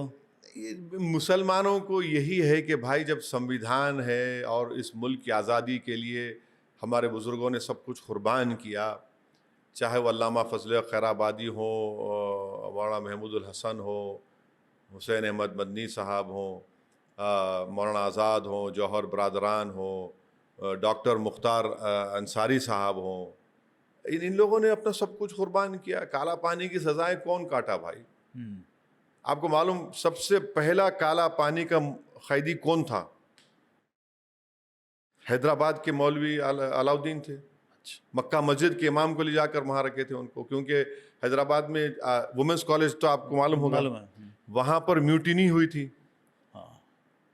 तुर्रेबाज खान और मौलवी अलाउद्दीन साहब जो मक्का मस्जिद के इमाम थे, वो जुम्मे का खुतबा देकर पूरे मुसलमानों को लेकर चले गए मौजूदा वुमेंस कॉलेज, वो तो ब्रिटिश रेजिडेंसी था, वहाँ पे फायरिंग हुई, पकड़े गए मौलाना, और पहले मुलजिम थे जो काला पानी में थे। तुर्रेबाज खान को बाद में सालार जंग की फौज ने पकड़ा, उनकी पुलिस ने, और तुर्रेबाज खान को गोली मारकर उसी जगह पर कई दिन तक उनकी लाश को लटका के रख दिया। तूपरान के पास उनको पकड़े थे। तो ये हमको लगता है कि भाई, जब संविधान में सबके लिए है तो आप दीजिए ना। और मैं जो कह रहा हूँ आपसे, मैं तो ये नहीं कह रहा हूँ कि सर मुझे आप पीटीआई का इंटरव्यू ख़त्म होने के बाद आप देश के जिम्मेदारों को बोल दीजिए कि मुझे चांद से मट्ठी ला के दो। मैं कह रहा हूँ भाई, यहाँ की मट्ठी पे हम रहने वाले हैं, हम अपनी माँ की कोख से यहाँ पैदा हुए, और इंशाल्लाह इसी ज़मीन में हम चले जाएंगे हमारे रिलीजन के मुताबिक। तो आपको इंसाफ करना है सिर्फ। जी। एक इल्ज़ाम कांग्रेस पे ये भी लगता है कि वो अपीसमेंट पॉलिटिक्स करते रहे हैं, इसी वजह से मुसलमान समुदाय शायद डिप्रेस्ड रहा है। क्या अपीसमेंट क्या हो बताइए, हमको बताइए। अगर अपीसमेंट हुआ तो सच्चर कमेटी झूठी है, फिर अगर अपीसमेंट हुआ तो कुंडू कमेटी झूठी है। वही कह रहे हैं कि उन्होंने कुछ किया नहीं। अगर नहीं, जो बीजेपी बोलती है अपीसमेंट, ये सब लोग बोलते हैं अपीसमेंट क्या हुआ बताइए। मोदी जी बोलते अब्दुल पंचर कब तक बनाएगा। अरे भाई, अब्दुल पंचर इसलिए बना रहा है क्योंकि अब्दुल बिहार से निकलकर पूना गया था, और वो एक पंचर की दुकान पर अब्दुल चला रहा था। तो इंडिया पाकिस्तान का क्रिकेट मैच हुआ T20 का, जो हमने पाकिस्तान को बुरी तरीके से हरा दिया। तो किसी ने कह दिया कि अब्दुल के बेटे ने उस पड़ोसी जालिम मुल्क का जिंदाबाद का नारा लगाया, तो बगैर सुप्रीम कोर्ट के रूल्स को फॉलो किया, आपने अब्दुल की दुकान को बुलडोजर लगा दिया, और वो अब्दुल बेचारा सुप्रीम कोर्ट गया हुआ है। अब बताइए अब्दुल को नुकसान कौन पहुंचा रहा है? अच्छा, अब्दुल अगर पंक्चर नहीं बनाएगा तो अब्दुल को आप, अच्छा अब्दुल के बच्चे को आप प्री मैट्रिक स्कॉलरशिप दीजिए ना, क्लास 3 क्लास 4 से आप नहीं देना चाह रहे। अच्छा, मोदी जी ने कहा कि अब्दुल पंक्चर बनाता है वक्फ एक्ट के सिलसिले में, पर मोदी जी ये भूल गए कि अब्दुल ने अपना घर किसी के यतीम खाने पे नहीं बनाया। अब्दुल ने अपना घर अपनी जमीन पर बनाया। उतना तो उसमें गैरत है। अब जो बेगैरत है वो तो यतीम खाने पे अपना घर बना लिया। तो आप तो ये समझने की जरूरत है उसको। अच्छा, वो एक सवाल पूछना भूल गया था मैं, आप कंफर्म करिए कि बिहार और बंगाल में आप सारी सीटें लड़ेंगे? लड़ेंगे इलेक्शन, सारी सीट लड़ेंगे। कितने लड़ेंगे? वहाँ के हमारे बिहार के अख्तर अली ईमान साहब, हाँ, आदिल साहब, आफ्ताब साहब, हम तो वहाँ पर ये ऐलान कर चुके हैं कि बहादुरगंज से हमारे कैंडिडेट होंगे तौसीफ आलम साहब, हाँ, और ढाका बिहार से रंजीत राणा हमारे कैंडिडेट होंगे। 2 सीट का हम अनाउंस कर दिए, और अख्तर अली ईमान भी लड़ेंगे जहाँ से वो लड़ना चाहेंगे। तो लड़ेंगे बिहार। अब और साथ में देखिए, अब ये हिपोक्रेसी देखिए, पॉलिटिकल अपॉर्चुनिज्म देखिए। हमारे 5 MLA जीत कर आए थे, 4 को आपने खरीद लिया। अब आप ये बताइए, नहीं आप हंस रहे, समझ हंसिए। अब बताइए, महाराष्ट्र में शिवसेना टूट गई, एनसीपी टूट गई, तो सब ने क्या किया? मर्डर ऑफ डेमोक्रेसी हो गया। कर्नाटका में कांग्रेस सरकार जाके बीजेपी बन गई, मर्डर ऑफ डेमोक्रेसी हो गया। मध्य प्रदेश में कांग्रेस सरकार जाकर बीजेपी की सरकार बन गई, मर्डर ऑफ डेमोक्रेसी हो गया। आम आदमी पार्टी के भाग गए, मर्डर ऑफ डेमोक्रेसी हो गया। मेरे 5 MLAs को आपने खरीद लिया, तो क्या क्या था वो डेमोक्रेसी का?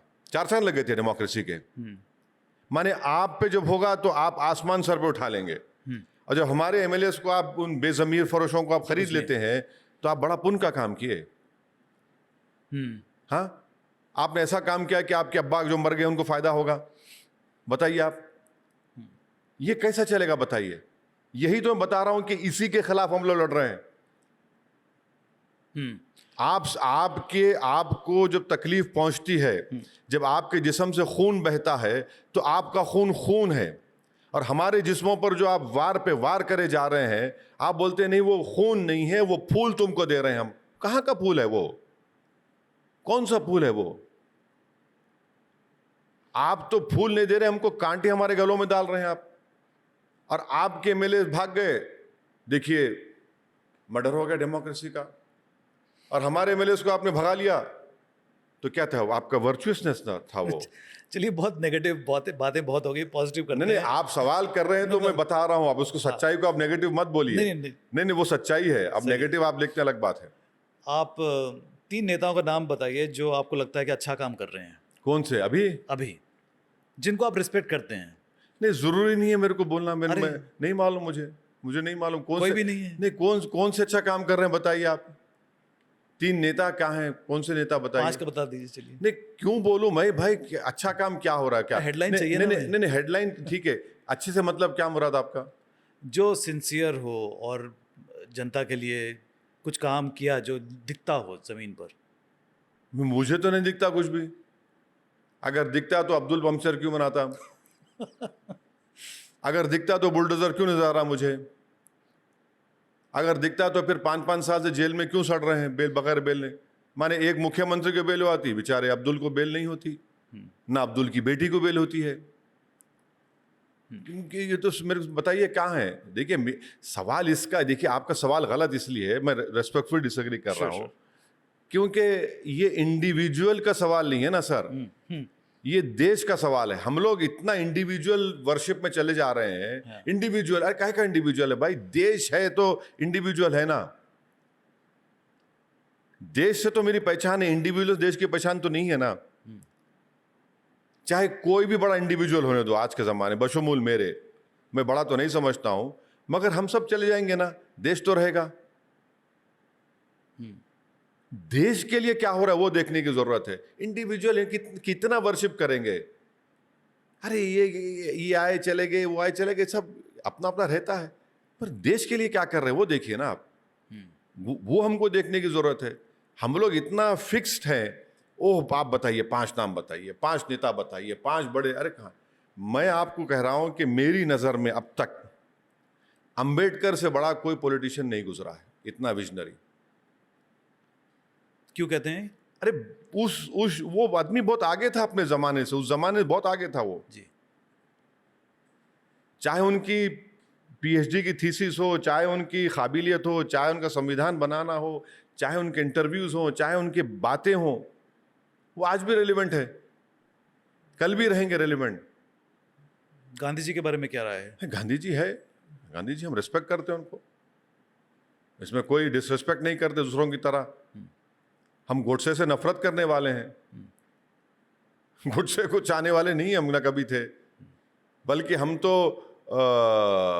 जब मैं चंपारण गया था तो वहां पर शायद देश के लोगों को नहीं मालूम होगा, बख्त साहब एक थे, बख्त अंसारी। अच्छा।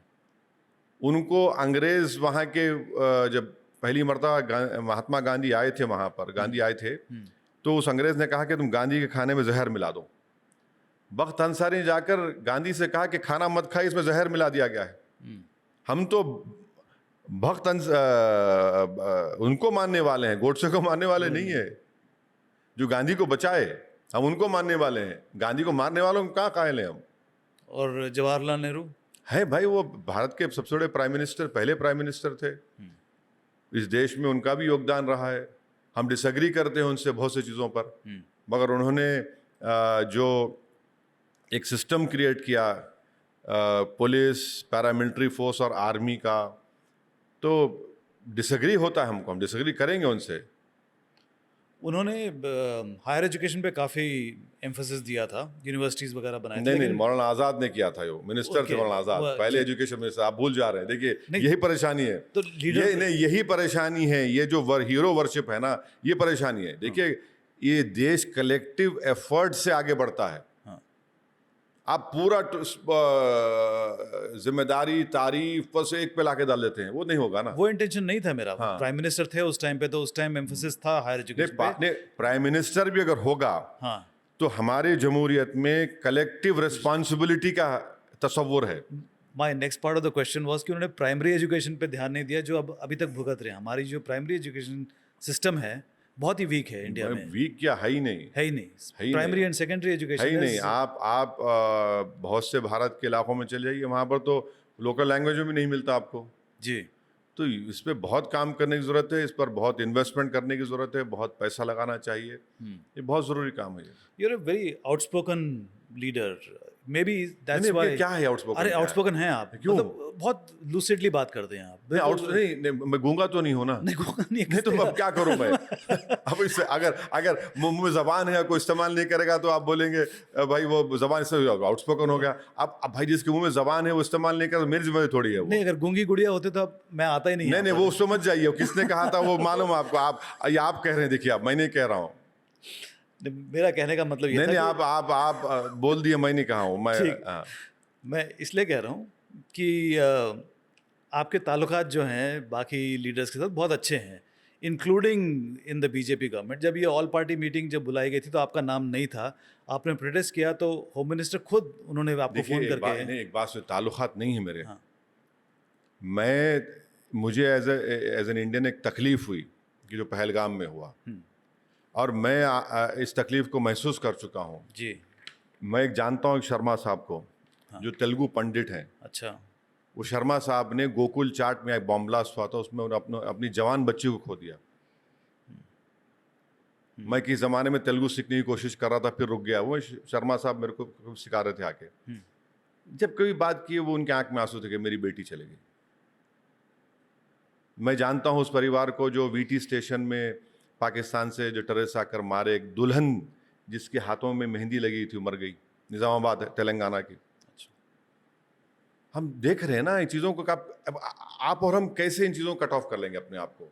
बिल्कुल नहीं भाई, हमारे रिश्तेदार नहीं होंगे, बट आप इंसान हैं। चाहे हम लोग बहुत ही कोल्ड हार्टेड हो, मगर दिल के एक हिस्से में, दिमाग हिस्से में तकलीफ होती है कि भाई ये क्या हो रहा है। तो उस वक्त मैंने ट्वीट किया कि हमको क्यों नहीं बुला रहे आप। एक दिन पहले किरण रिजिजू साहब को मैंने फ़ोन किया, मैंने कहा आप नहीं बुला रहे हैं? तो बोले नहीं, हम लोग सोच रहे हैं कि 4 एमपीज़ को या 10 एमपीज़ वाली पार्टी को बुलाएंगे। बोला फिर हम छोटी पार्टी क्या करेंगे? तो बोले नहीं तुम्हारी, मैंने मजाक से कहा तो वैसे ही तुम्हारी आवाज़ बहुत बुलंद है। बोला नहीं सर, मुझे बुलाइए, आप हमको बुलाइए। मैंने ट्वीट किया। अब होम मिनिस्टर अगर मुझसे बात कर रहे हैं, ताल्लुकात की बुनियाद पर नहीं किया उन्होंने। उन्होंने बोला कि आप आइए, ज़रूर देर होगी आइए। मैं गया वहाँ पर। नहीं, कोई वजह रही होगी नहीं आपको भाई, बुलाया है। नहीं इसको देखिए प्रॉब्लम क्या है, उन्हीं को क्यों फ़ोन किया? अरे मैं जिम्मेदार थोड़ी हूँ उसका।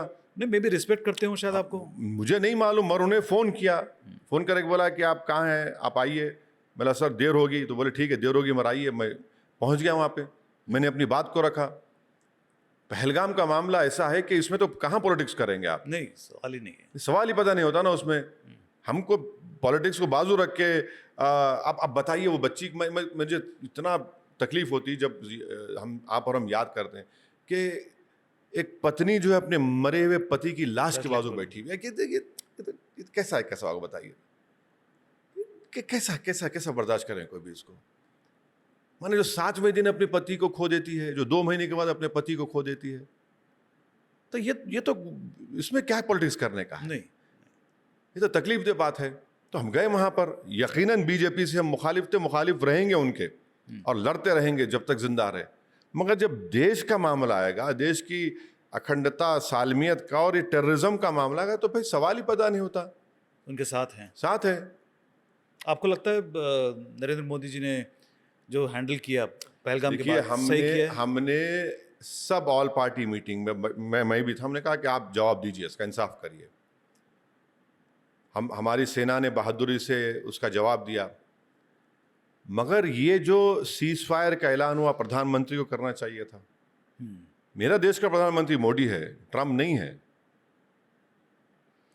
मेरा प्राइम मिनिस्टर, मेरा वजीर आजम मिस्टर नरेंद्र मोदी है। वो ऐलान करते अच्छा होता। और फिर क्या हम ये समझ रहे हैं कि पाकिस्तान दोबारा टेररिस्ट अटैक नहीं करेगा इंडिया में? करेगा। क्या हम ये समझ रहे हैं कि वो टेररिस्ट को तैयार नहीं करेगा? वहां पर करेगा ना, बिल्कुल। आज भी कर रहे होंगे तैयारी वो लोग। जी, अमेरिका हमको क्या ये बार बार अमेरिका बोल रहा है ट्रेड ट्रेड ट्रेड। क्या ट्रेड है? पाकिस्तान $10 बिलियन का ट्रेड नहीं करता अमेरिका से, हम लोग $150 बिलियन करते हैं। और फिर ये जो बायलैटरल ट्रेड की जो ट्रीटी होगी, उसमें तो टारगेट है $500 बिलियन का। कहां पाकिस्तान है? और हमको आप पाकिस्तान के बराबर कैसा कर रहे हैं हमको? विक्टिम हम है, वो तो प्रमोट कर रहा है। और हमको और फिर क्या? और ये बात हम कैसे भूल जा रहे हैं कि आज भी वो कमबख्ते, वो जालिम 4 फिर रहे हैं। कहाँ फिर रहे हैं हमको नहीं मालूम, जो हमारे 26 लोगों को मार दिए। तो ये हमको चाहिए। ये तुर्की और अजरबैजान ने पाकिस्तान को सपोर्ट किया, हिंदुस्तान को नहीं किया। चीन नहीं कर रहा है। चीन भी कर रहा है। हाँ, चीन पूरे उनको ये तो हथियार दिए पूरा उनको, ड्रोन्स उनके हैं। मेरा मानना यह है कि चीन से हमको बहुत बड़ा खतरा है, याद रखिए आप। और 50,000 हमारी फौज खड़ी हुई है गलवान में, आपके उन तमाम लद्दाख के एरिया में। ये LOC पे सीज फायर होगा नहीं होगा, अब तक चलेगा नहीं मालूम। LAC पे 50,000 फौज है, LOC में ये हो रहा है। ये तो सब देखने की चीज़ें सरकार को ये देखेगी जरूर। हम अपने एप्रीहेंशंस, अपने खदशात का इजहार कर रहे हैं। आपका जो बैकग्राउंड है बहुत इनोवेटिव, एलिटिस्ट। आप हैदराबाद पब्लिक स्कूल कहाँ एलिटिस्ट नहीं? अरे हैदराबाद पब्लिक स्कूल में पढ़े हैं, क्या बात कर रहे हैं? सुनिए, मैं आपको बताता हूँ। हाँ। हमारे जो दादा थे मरहूम, अल्लाह उनकी मग़फ़िरत करे, वो कभी जाकर उस वक्त निज़ाम से नहीं मिले। क्यों नहीं मिले? क्योंकि उस वक्त एक उनके आदाब का एक तरीक़ा था कि जो भी जाता था उनको एक अशरफी देना पड़ता था निज़ाम को, और हाथ में ऐसा रख के। अच्छा। हम दादा बोले मैं नहीं जाऊँगा, मैं नहीं झुकूँगा। नहीं गए वो नहीं गए, उन्होंने कभी नहीं गए, बोले मैं नहीं जाऊँगा, क्योंकि वो फ्यूडलिज्म पसंद नहीं करते थे। तो कहाँ एलीट है भाई? देखिए वो ख़त्म हो गया ना। नहीं, वो नहीं थे एलीट। नहीं, एलीट का देखिए अगर मेरे माँ बाप मुझे अच्छी जगह पढ़ाए हैं तो उसको एलीट कैसा बोलेंगे? अच्छा, मैं अगर इंग्लैंड को जाकर, यकीनन मेरे वालिद ने बड़ी मदद की, मगर मुझे काम करना पड़ा, मैकडॉनल्ड्स में काम करते थे आप? मैकडॉनल्ड में किया, जीन्स की दुकानों में काम किया, बहुत सी जगहों पे काम किया मैंने। आपने लॉ पढ़ी वहाँ लिंकन में लॉ पढ़ी लॉ आपने? किए, लिंकन से किए, तो इलिट कहाँ से है? नहीं अब आप देखिए, एक बात सुनिए, अगर कोई जिंदगी में मेहनत कर रहा है, यकीनन इस मेरी जिंदगी के सफर में मेरे माँ बाप की बहुत कुर्बानियां रही, और जितना मैं शायद तंग किया हूँ कि वो भी नहीं तंग किया होगा उनको। मैंने बहैसियत औलाद बोल रहा हूँ आपको। हाँ, हाँ। कई बार मेरे वालिद तो नहीं है, मगर बहुत उन्होंने हम तमाम के लिए मेहनत की। हमारी माँ आज जिंदा है, दुआएं हैं, अरे अल्लाह का करम है। और तीसरा है कि आदमी को एक मेहनत करने का जज्बा होना, करे हैं मेहनत।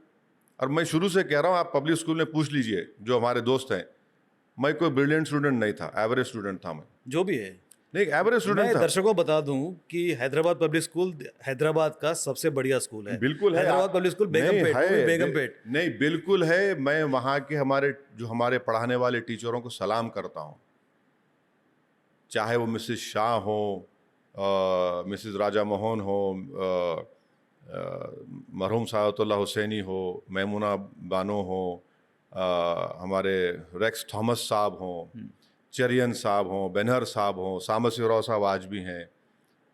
सबके नाम याद है हाँ आपको? यार, कैसा बोलेंगे इनको आप, कैसा बोलेंगे? हमारे एक निज़ाम कॉलेज में, जो सबसे बेहतरीन कॉलेज है हैदराबाद का। निज़ाम कॉलेज में जो हमारे एक पब्लिक एडमिनिस्ट्रेशन पढ़ाते थे, तो उन्होंने, हम लोग क्रिकेट ज़्यादा खेलते थे, ज़्यादा क्रिकेट के ग्राउंड पे, ज़्यादा कैंटीन पे बैठते थे। तो एक बार हम खींच के ले गए क्लास में और बोले कि do you know what is Indian politics? तो अब आप कैंटीन से किसी को उठा के ले गए हाथ में चाय, तो मेरे को बोले तुम बोलो। तो मेरा sir, you are here, I will never dare to speak in front of you, please explain to us. तो बड़े खुश हो गए। तो बोले कि Indian democracy like a swayamvara. Swayamvara. हाँ, आई रिमेम्बर वेरी क्लियर, लिख के बोले कि sometimes the bride goes and garlands a donkey also. तो मैं जब 94 में एमएलए बना, तो उनका घर था सुल्तान बाजार में, मैं फुल कार पहन के गया, सर आपसे मुंह मीठे का डब्बा लेके, लपटा लिए मेरे को, बहुत बोली।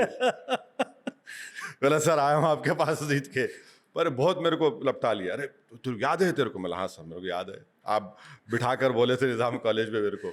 बट ये नहीं बोले कि आप डोंकी हैं। नहीं, मैं अपने आप गले में फूल का हार डाल के गया उनके पास, सर मैं आपके पास आया हूँ।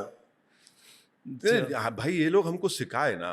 देखिए, उस्ताद का जो एहतराम है, जो आपको पढ़ाते हैं, वो तो आपको ज़िंदगी भर एहतराम करना पड़ता है। आज भी हमारे कोई पब्लिक स्कूल के कोई मैडम टीचर मिल जाते हैं, तो हम तो उनके सामने अपने आप को नज़र झुका लेते हैं, उनके पढ़ाए हमको।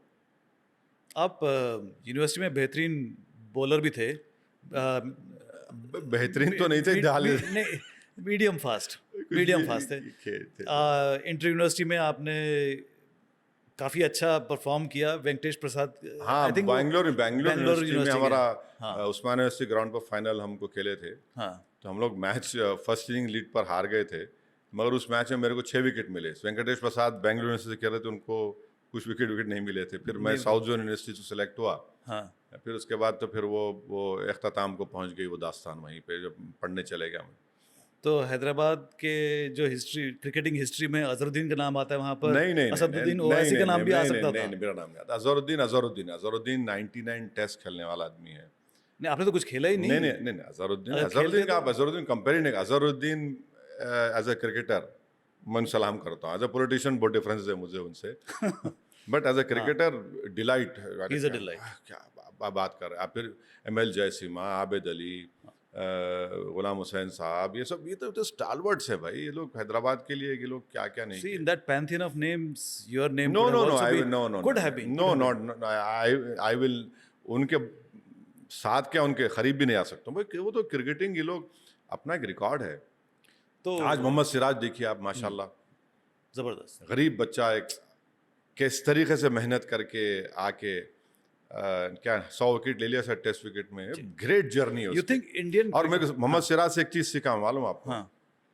वो एक अच्छी बात क्या, इंटरव्यू में मैं सुन रहा था कि हमको दुनिया में ऐसा किसी को देखकर, किसी के बोलने को सुनकर या उनके क्रिटिसिज्म को सुनकर काम नहीं करना चाहिए, अपना काम करो। मैं बोला यार ये तो बात तो सही कर रहा है। बिल्कुल। आप देखिए, बात आप किसी से भी विजडम सीख सकते हैं, मैं सिराज की जब बात सुना मैं बहुत अच्छी बात की इसने, आप किसी को खुश नहीं कर सकते दुनिया में, अपना काम करो चलो। और ग्रेट जर्नी है सिराज की। हम तो उम्मीद करते कि वो और खूब खेले इंडिया के लिए और इंडिया को टेस्ट मैचेस जिताए, जी, वनडे जिताए। जी। ग्रेट जर्नी है मैंने इंस्पिरेशनल नहीं इंस्पिरेशनल है। इतने पूरे odds against all odd Siraj ने मेहनत की, जस्तजू की और अपने आप पर उसको बहुत कॉन्फिडेंस आज भी है। You think Indian cricket today is truly genuinely democratic performance in a way? नहीं, परफॉर्मेंस पे आप खेलते हैं भाई। आप आज तो देखिए, आपको परफॉर्मेंस करना पड़ेगा। आप नहीं करेंगे तो आपको तो आप एक्सपोज हो जाएंगे। इतना स्क्रूटनी होता है, इतना ये होता है, अरे भाई आप इतने टेस्ट मैच खेले, आप नहीं करे तो आई मीन डेमोक्रेटिक मतलब हर तकबे से नहीं। लोग उसको जो आते हैं। उसको और डेमोक्रेटाइज करने की ज़रूरत है, तो और मौका मिलना चाहिए। विराट कोहली के जाने पे कुछ अफसोस रिटायरमेंट पे? अरे ज़बरदस्त प्लेयर है भाई, हम लोग महरूम हो जाएंगे उसके कवर ड्राइव से। ऑन द राइज जो वो बॉलर के सर पे मारता था, वो मैंने ग्रेट प्लेयर, ज़बरदस्त प्लेयर, बैट्समैन। उफ, मैंने आप देखिए, हम लोग, मैंने अपनी ज़िंदगी में मोहम्मद अजहरुद्दीन को देखा। अगर हमारे कॉलेज में, निज़ाम कॉलेज, मैंने मोहम्मद मसूद अहमद को देखा, डी सुरेश को देखा, अफ़ान को देखा। ये लोग इंडिया को नहीं खेले, मगर डिलाइट टू वॉच। और फिर उसके बाद लक्ष्मण, मैंने क्या प्लेयर है। आपने बैटिंग नहीं की कभी? नहीं, वो बैटिंग का वो लगा चलेगा, नहीं तो डंडी गई। तो नहीं, आप देखिए, हम लोग राहुल द्रविड़, इतने बड़े बड़े प्लेयरों को हमने देखा, सहवाग को, उफ। फिर अभी कोहली को देखा हमने। Kohli is amazing. और भी आएंगे, ऐसा नहीं है कि हमारा टैलेंट कमी, आएंगे। तो क्रिकेटिंग आपने छोड़ दी क्योंकि आप लंदन चले गए थे लॉ पढ़ने के लिए, और लिंकनसन में नहीं, उसमें कोई देखिए नहीं, उसमें कोई फ्यूचर नहीं हो सकता था मेरा क्रिकेट में, मुझे मालूम है। आप यू बीइंग मॉडेस्ट। नहीं, सही कह रहा हूँ मैं। आप कैसा आप कहते हैं भाई, मेरे ख्याल से मैंने, अल्लाह का करम है, मुझे मैं अच्छा डिसीजन लिया। मेरे वालिद ने मुझे समझाया कि जाओ तुम पढ़ो, छोड़ो ये, तो अच्छा हुआ वो। तो आपने लॉ पढ़ी लंदन से, फिर ये वापस आए। तो व्हाट आई मेंट टू से was that you come from a not an underprivileged background. It is highly educated person. तो ये जो ट्रांसफॉर्मेशन नहीं, हमारे वालिद ने हमारे लिए बहुत मेहनतें की, आपको अंदाज़ा नहीं है। बहुत मेहनतें की हमारे बाबा ने। वो भी पॉलिटिक्स में थे? हाँ, वो पॉलिटिक्स में थे। मैंने MP थे?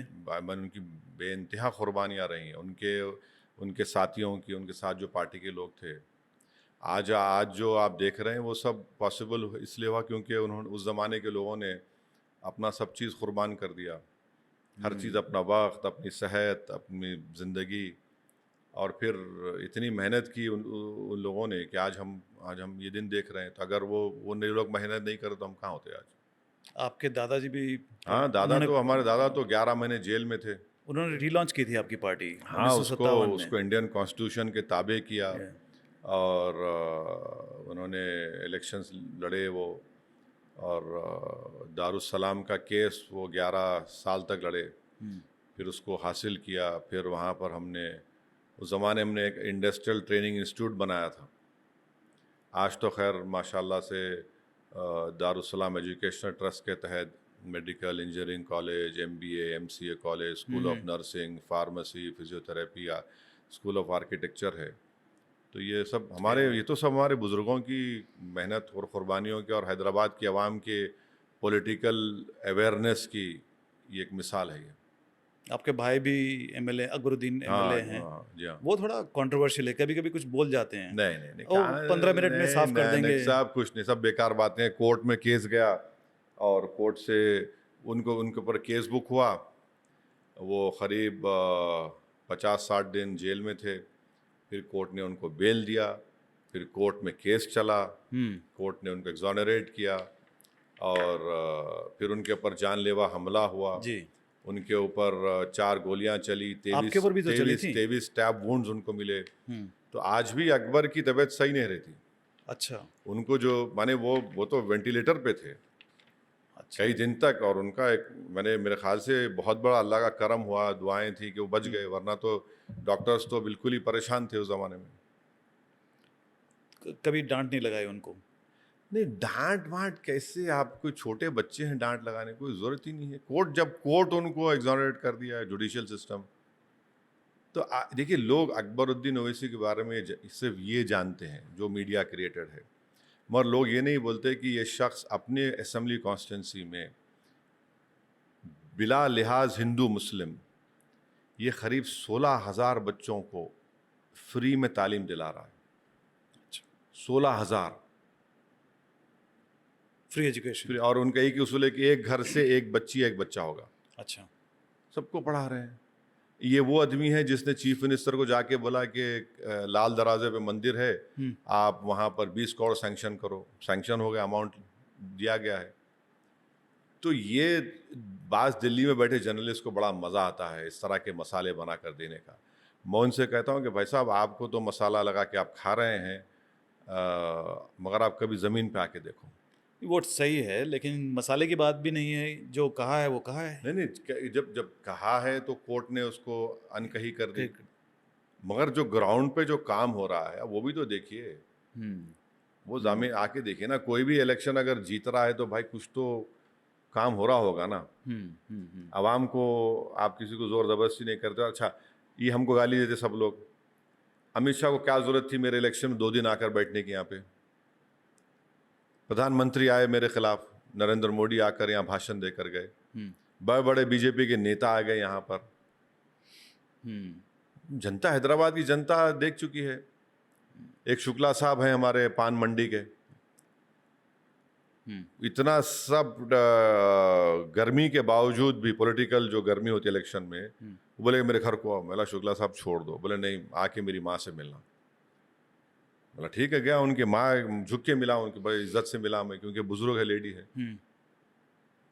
तो ऐसा ये जो आपको देखना चाहिए, लोगों को आप क्रिटिसाइज करिए, ज़रूर आपका हक है, मगर अगर आप इसी तरह से जनरलाइज करते रहेंगे तो मुझे परवाह नहीं है, आपका नुकसान होने वाला है। Do you think of yourself as an optimistic person with a bright outlook to life? यकीनन, क्यों मैं देखिए, अल्लाह की रहमत से क्यों मायूस होना हम लोग। बिल्कुल। तो क्या विजन क्या है आपका? नहीं, मेहनत करने नहीं, देखिए विजन तो सब ये आप देखिए, आपको जो जिम्मेदारी दी गई है, मैं इस जिम्मेदारी को निभाने की कोशिश कर रहा हूँ, मेहनत कर रहा हूँ, जुस्तजू कर रहा हूँ।